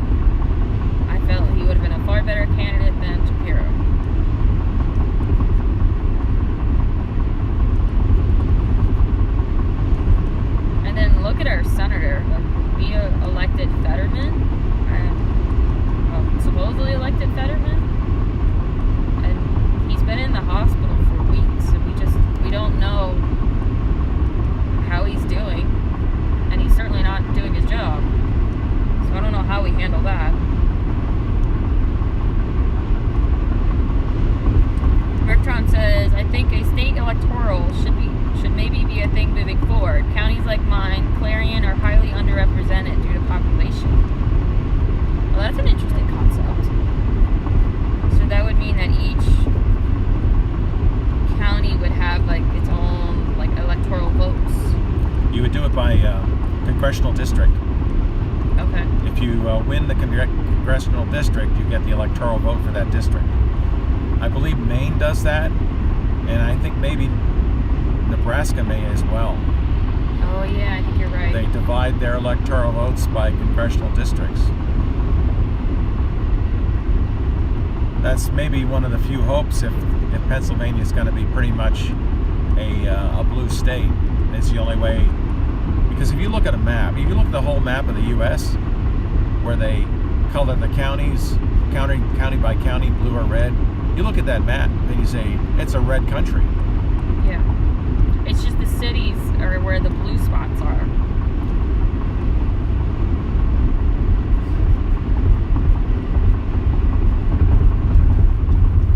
Bertrand agrees. Almost all red on that whole map. Yep. Sorry, the camera's a little shaky. The road is a little rough. And the speed limit is 70. So it makes the bumps a little bit more rougher than normal. This lane's a little smoother. Welcome to Wayne County. Either that or Wayne County has a bit of better I can't get it to stop shaking. It is pretty shaky, I see. I don't know why it's shaking so bad. It could be time to rotate the tires. Maybe. Or part of it could just be the camera can't figure out, because the lighting is kind of in that gray zone of like, is it getting dark or is it, you know how cameras can be like that. Bertrand says, I'm not really watching the game, I'm just enjoying the conversation. Okay, I'm glad I'm not making you dizzy. It's the PA roads, lol. Yeah, we jokingly sometimes call Pennsylvania Pennsylvania because of the bumps and the potholes. So, where was that one road that we were coming back from New York? That was horrendous. Oh, it's up in Susquehanna County, not too far from here. I would not. Poor Susquehanna County must have the worst roads in the state. Yeah, I couldn't believe it. Like, I remember that being bad in the past, but this was like a whole nother level of bad. Like, you could literally put dinner plates in the holes on the road. Like, they were that big that you could put dinner plates. And I just remember because we were going slow on it, and this deer just like trying to climb over the guardrail, and like, it was just crazy. Yeah. Edie is well known to truckers. Yeah, the truckers use the interstates a lot. That was one of the things I really, really enjoyed with the People's Convoy last year. We got to go to Hagerstown to visit them and ride in the convoy 2 times. One day was the full day, and the second was only a partial because we were headed home. It was really, really cool to meet the truckers and like hear their stories from all over the country. We met people from California, Texas. I believe one was from Oklahoma. I'm sure there was other states that I just don't remember off the top of my head. And it was really, really, really cool. It gave you a really newfound appreciation for truckers and what they have to deal with their daily lives. Like learning about the regulations and how they can only drive so many hours a day and then they have to shut down. And it's rough. People think, oh, it's just driving a truck. It's not that hard. Well, it's harder than it looks. You tell me one of the drivers, Sesnick, is it? He retired. He gave it up. Yeah, Sasnak gave it up. He's in Texas. His name is Kansas spelled backwards. He was one of the drivers that would live stream on the convoy. So would Trucker G, and several others. He says the regulations are just getting too restrictive, and he wouldn't go into all the details, so I don't know all of the specifics. But he also said the newer drivers, they're not training the newer drivers like they used to. So he says he personally stopped driving in the winter because he didn't want to get stuck in traffic jams caused by inexperienced drivers in the snow and ice. Interesting. Which, it's like, wow, that's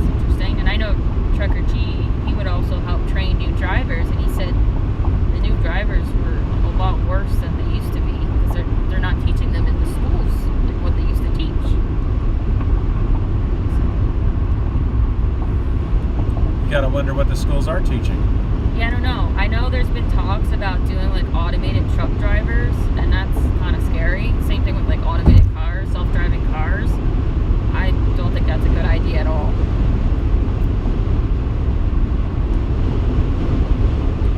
Mertron says the same thing is happening to our aviation profession in the U.S. as well.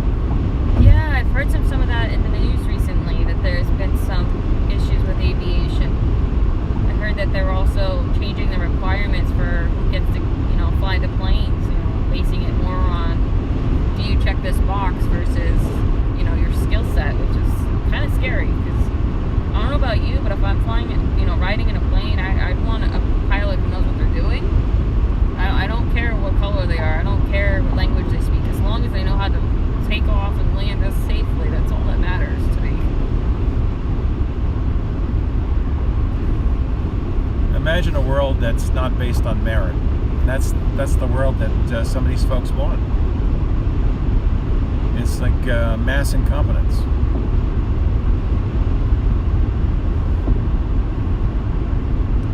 Whatever happened to trying to be the best you can be? I don't know. Because I think everybody's good at something. I think everybody has their own unique set of skills. But you may not necessarily be the best thing, in any given profession. You might have to just accept the fact that, oh, you know what, I'm not going to be a good pilot. I just don't have it in me. But you find something else you can do. And find something that you're passionate about, because you're more likely to excel at something that you're passionate about versus something that you don't like doing. I think that's something our institutionalized schooling doesn't really allow. It doesn't really allow people to find their passion. Yeah, to pursue their passion. Or expose them to things. Like, I felt like in regular school, we didn't have the opportunity to be exposed to many different fields. Like, we got to visit the Vo-Tech school and see some of it, like the machine shop, the medical, the welding, the mechanic stuff. But we only had that for one day. It would have been nice to have that for a lot more than just one afternoon. Said they try to push everybody to, a four-year college. Which there's nothing wrong if you want to go to a four-year college. But, trade schools are an option. Starting your own business is an option. But there's definitely a lot wrong with four-year colleges these days. Well, that's true. I mean, it's gotten 2 miles to 84. It's gotten a lot worse in terms of the indoctrination in college.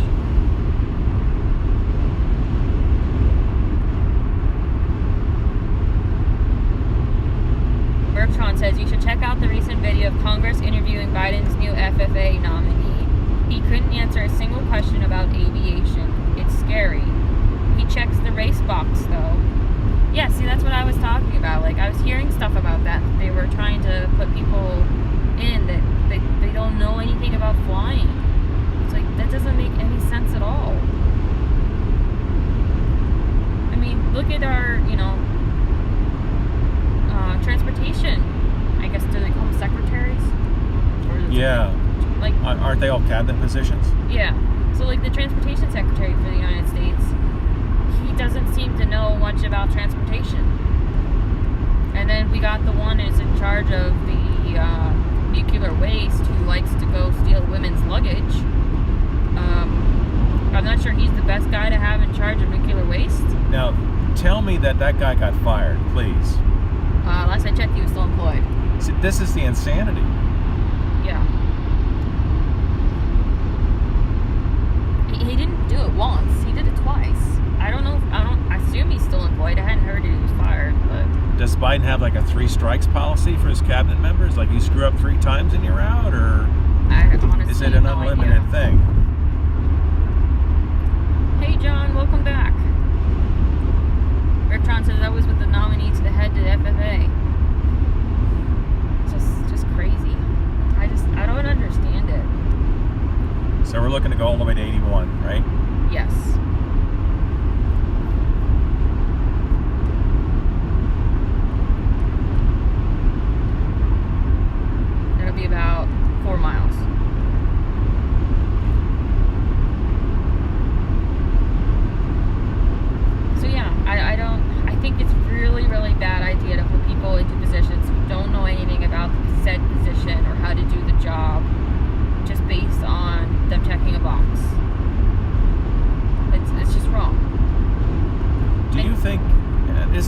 interesting thing. I was thinking about this very recently. Is it that they're that incompetent, or are they really competent and this is the plan? Like it's a planned incompetence. Like we want to blow the system up so we can put a new system in place. That's a good question. Because for me, it's hard to believe that they're that incompetent, but it could be true.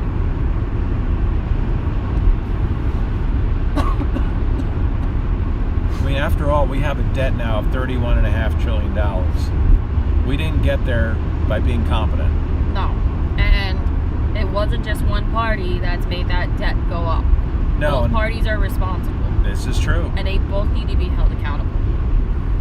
I know people don't like to criticize their own party, but I want everybody held accountable. It only seems like we get spending control if we've got a Democrat as president and Republicans controlling the House and the Senate. Because then the Republicans can really play that, we need to be fiscally responsible card.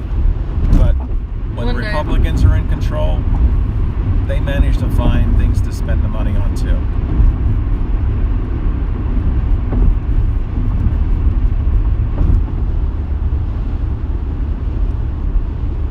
I mean, there was a lot of money spent in 2020, and that was with a Republican as president. So, yep. Both sides are culpable, but you have what they call the uniparty. So, yeah. Bertrand says, I think the term is dog king. I'm not sure what that's in reference to. Is that in reference to the guy who likes to steal the ladies' clothes because he wears the dog mask, or is it something else?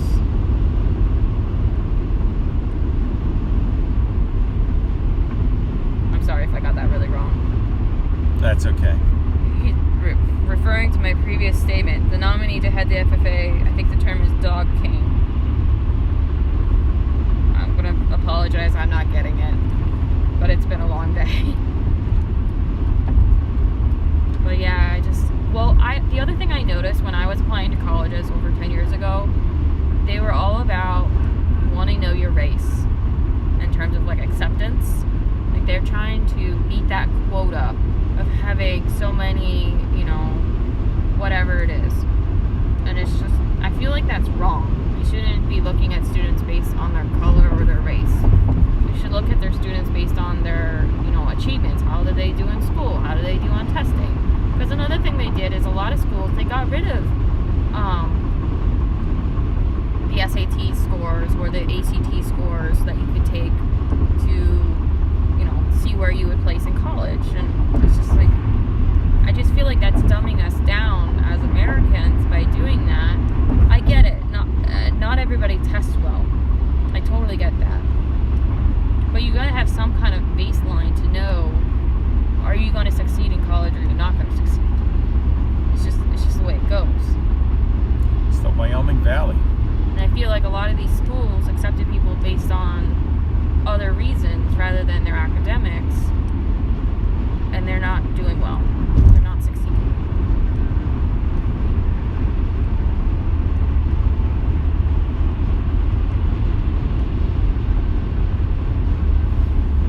Bertrand says, this was the previous one. Maybe it got shadowed. Yeah, I'm starting to understand it. It seems they are doing this on purpose to cause chaos and for us to lose faith. Oh, interesting. It didn't show up, so I'm not sure. Maybe the service dropped out for a second. Sorry about that. Yeah, I think it's possible they're doing it on purpose. I mean, let's talk about the latest appointment to the Supreme Court. What is a woman? She says, I'm not a biologist. Right. She's a woman, but she's not a biologist. Well, that's another common problem that I've seen is that if you're not an expert, you can't have an opinion on something. Tracy, we're headed to Leno, Pennsylvania to cover UnitePA's How to Run a Successful Political Campaign workshop tonight. It's supposed to start at 7, but they're being kind enough to delay it so we can get there, so we can set up to live stream it. And it's going to go to a little bit after 9.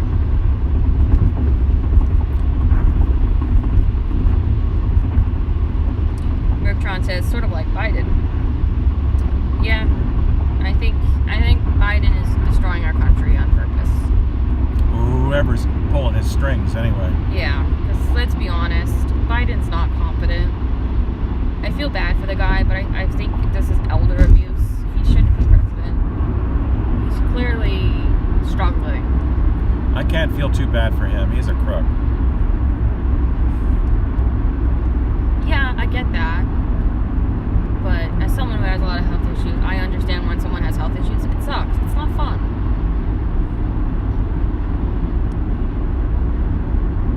Tracy says, amazing. Thank you. I'll be watching you guys and praying. Awesome, Tracy. So, navigation-wise. Yeah, one sec. We want to go 21 miles on this. Oh, really? That far? Oh. Yeah. Unfortunately. It's past Clark Summit. And then we get off on Route 106, and then... Okay, 106 is what we're looking for. Yeah. It's State Route 106. That's a long way ahead. And then it's like right there. Like right when we get off. Well, it is kind of convenient. Bertrand says, I said, historically governments have put dogs as government officials to discourage the citizenry, to cause them despair. Before the Biden comment, I'm definitely getting shadowed. I don't know how you're getting shadowed because it's not me, so I'm guessing it's YouTube, which is annoying. Yeah, I know. I know they want to implement AI that will censor you immediately. Yeah. That's one of their dreams. Whether they're there yet or not, I don't know.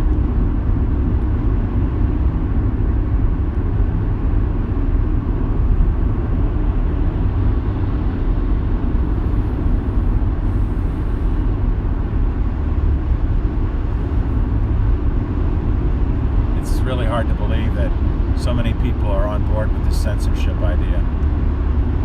Well, there was people calling for when the shots came out that, people shouldn't be allowed to go out in public. They didn't get it. Like, I was shocked at how many people are for that. I was like, I know people don't like the analogy of comparing it, but, I mean, look at what happened in Germany. It's like people wondered what would have happened if we were living back then. Well, that's kind of like what we're living in the last few years. How people responded to the propaganda. I mean, some people literally called for people who didn't take it to die. To be denied medical care. It's just horrendous. Well, isn't that how communists or fascists work? They identify a hate group, like, okay, hate on these people. Yeah, it's a shame. Divide people. Yeah. Well, I think that's the other reason why they're going after the kids in schools. They want to divide the kids from the parents so that the kids trust them. I think that's one of the reasons why they did Common Core math. So parents couldn't help them with math? So parents couldn't help their kids with math. Then they trust their teachers more than their parents, and they go to their teachers more than their parents about whatever issue, because they're like, well, if my parents can't help me with math, then are they going to help me with anything else? So that's just a theory of mine. I mean, I can't prove it. It's just, hypothesis, but it is an interesting idea. Besides the fact that we're dumbing ourselves down on math, because I have friends I know that are a lot younger than me that brag about being sucky at math, and I'm like, that's not something to be bragging about. I think it also speaks towards the failure of our school system. Mertron agrees with that theory. Yes, most of the U.S. boarded those trains just as the Germans did. Yeah, and it's just, I just didn't think people would do that. But fear is a powerful weapon. If you're scared, it's amazing how much that can affect you. We're passing a bobtail. Yeah, hopefully he's okay. He seemed to be drifting around a bit. Yeah, he was. He looks like he hit something with his front left tire. His wheel well's all smashed up. You know how it can be, driving tired. Yeah, truck drivers have long hours.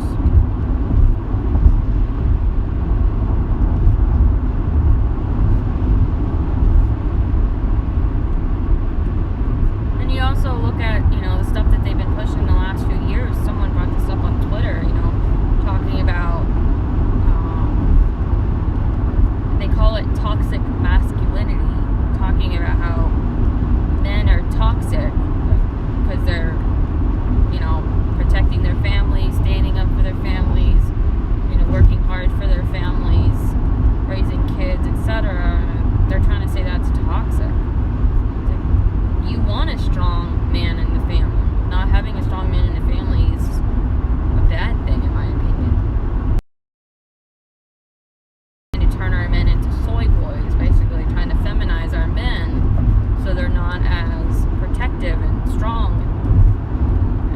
Yeah, the late Phyllis Schlafly used to talk about the war on boys. She used to write about it. It's all tying into what you're saying.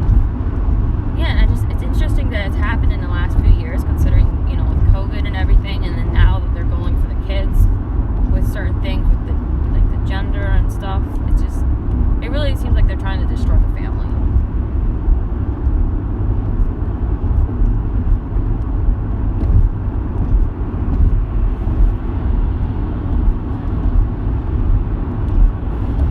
Bertrand says they even took it a step further and now want to cut their genitals off underage. You're right, they do. Some of these schools, people, not necessarily schools, but people that work at the schools are, trying to push kids into, girls becoming boys or vice versa. And it's sick. And keeping it from the parents, too. And hiding it. They'll say, well, what's your preferred pronouns for school? So and then not tell the parents. And not tell the parents. And in some places, they're not allowed to tell the parents, even if they want to. Well, we see this with some of these vax programs where they wanted to have kids be able to give permission if they were 12 years age or older. Which is scary. Without parental consent. They tried to do it in D.C., and the Informed Consent Action Network, which is a nonprofit that creates the High Wire with Del Bigtree, a great weekly show on Thursdays at 2 p.m. Eastern Time. Del's an investigative journalist, so if you don't watch that, definitely check that out. But his nonprofit Informed Consent Action Network was able to overturn that in D.C. They had to sue, but they were able to overturn it. They wanted kids to be able to go to school and get shots without permission, no informed consent, and then hide it from the parents. So, what if your kid came home sick? You need to know what was wrong with them. And then you took them to the doctor, and the doctor says, well, has there been anything new or any changes in meds or anything? And you'd be like, no, but the child may have gotten something. You didn't know about it. I think the law had a provision that the medical records would be duplicated, that the parent would get a different record. They would. That's what they said. It was crazy. Bertrand says, yes, this needs to stop. A lot of children don't know what they want until well into their 20s. I agree with you. That's the thing. It's tough growing up, so let alone have to deal with that. You don't know what you want when you're 14 or 15 years old. I mean, you ask a kid, what do they want to be when they grow up? How many times do they change that before they actually grow up? I mean, some kids know, right? Some kids do know. They have a passion, but a lot of people don't know.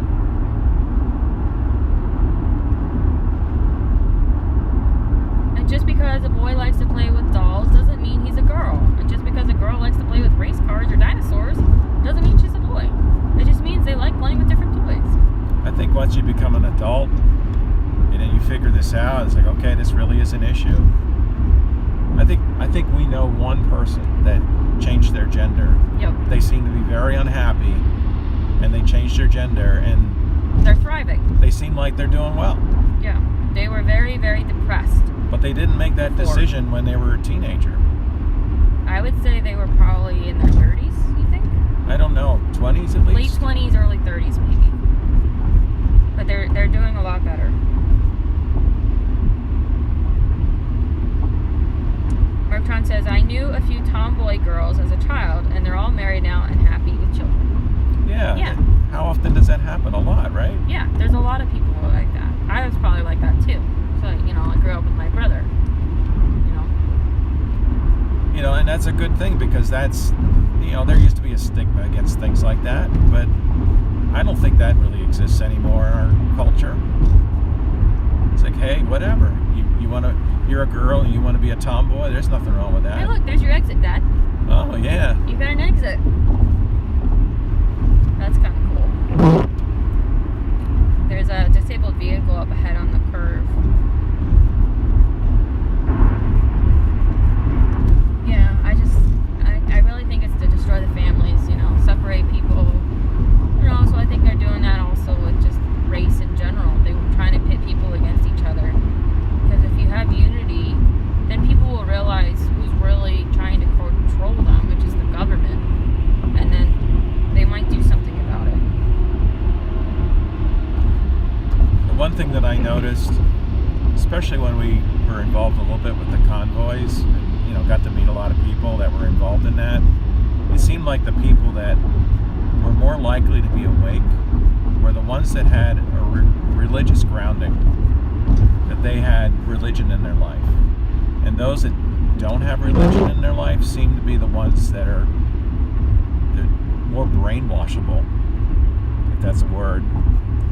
They're more susceptible to propaganda. And you see how communists work. One of the things they got to do is get rid of religion, because they got to have the government at the top. If you believe in a higher power, you don't look to the government for solutions. You look to your God for solutions and for strength. And that's not what these governments want. They want you to look to them. Save me, big government. Exactly. And they'll eat whatever the government feeds them, which is propaganda. They'll believe it. Kind of like people, who are super religious will, believe everything in the Bible. Which is nothing wrong with that. You can believe whatever you want to believe. Sometimes, not having the common sense to realize that what the government's doing is not in your best interest. It's not a good thing. So I see Route 107, but we're looking for 106. Yeah. Bertrand says it's the goal. Books were written as far back as the 30s saying it was a goal to destroy the family union. I did not know that. I think I read somewhere someone wrote, I'm paraphrasing here because I don't remember the wording. It was much better wording than what I'll do. But basically it says if you believe the government, it's conspiracy. It's not a conspiracy. What is it? Not a conspiracy to believe the government. I forget what it's called. Basically, if you think the government there to, protect you, you're wrong. It's not a conspiracy theory. It's really the government's in a conspiracy to protect itself, essentially. I like the one where they say, what's the difference between a conspiracy theory and the truth? It's 3 to 6 months. There you go. Yeah, that's a good one. Sad, but true. Or in the case of, lab leaks, it's 3 years.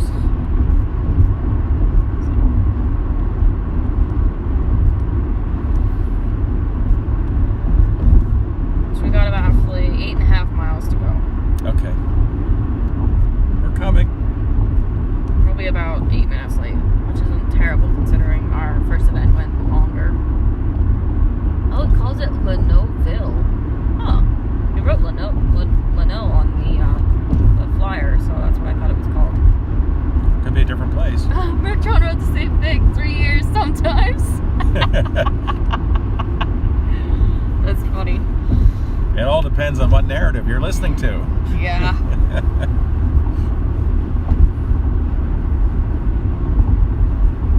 The truth comes out eventually. Well, as Dr. Alvin Malone says, the truth is like a lion. How's it go? Oh, yeah, right. How does the rest of that go? Forget the rest of it. He said that on the steps of the Lincoln Memorial. The truth is like a lion. You don't have to set it free or something. It sets itself free or something. I don't know. My memory's a little fuzzy. I'll look it up.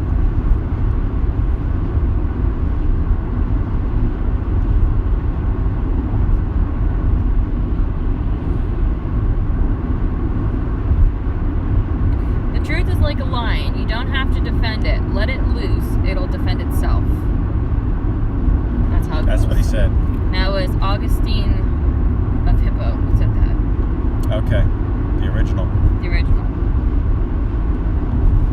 But I thought that was a really good quote. So he is quoting him. Yeah. Yeah, Mertron put it in there for me. Thanks Oh, for nice. that. Yeah, I thought that was really, really good.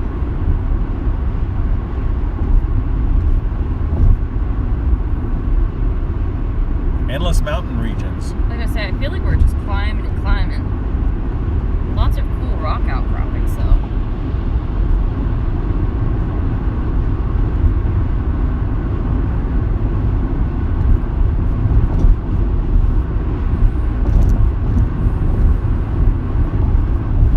Glenwood, Lanouville, 1 mile.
Pennsylvania. Yeah, Hershey, Pennsylvania, June 9th at 1 p.m. He's going to be with Dr. Peter McCullough and attorney Tom Renz. Yep, and that'll be in Hershey, Pennsylvania. Lions for Liberty is hosting that, so if you just look on your search engine that is not Google, look for Lions for Liberty and find their website. You can find the Eventbrite link on their website. You can RSVP for tickets. They have regular seating, and then they also have VIP seating. The VIP seating is limited, but it does allow you to meet the speakers before the event starts.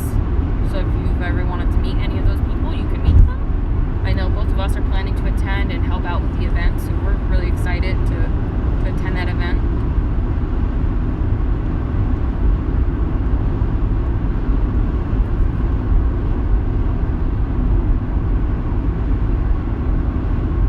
Mertron says, I like Robert Malone. One I would recommend as far as it goes for videos is Dr. David E. Martin. He owns MCAM and is a patent underwriter who investigates medical patent crimes. You are absolutely right, Mertron. Dr. David Martin is amazing. He was in Plandemic, and he was the guy that told he put all the pieces together and showed us how the funding went to China and all the patents, Yeah. all the patents on the testing for the CDC, like all of it. Like we saw that when that got aired live. What year was that? 2020. It was August of 2020 when that came out. Because we were literally camping, and I told my dad, we're watching this when this goes live, because I knew it was going to get censored, and the website was getting hit by DDoS attacks. Like, they literally had to delay the launch until they could fight off the DDoS attacks because it was so bad. And it was amazing. I highly recommend, if people haven't seen it, go to, let me look up that website so I don't misspeak. Yeah, it turns out you can still watch it. So that's. I will unfortunately have to take this now off YouTube because they do not like it. Oh, really? I don't think they'll like it. I'll have to edit it out. But it's worth sharing. I didn't know we couldn't even mention it. Well, you know what? I could take the risk and see if they hit me for it. If we disappear for 2 weeks. Yeah, if I can't live stream for 2 weeks, you know why? There's always Rumble. Yeah, always check my Rumble channel, which is the same name.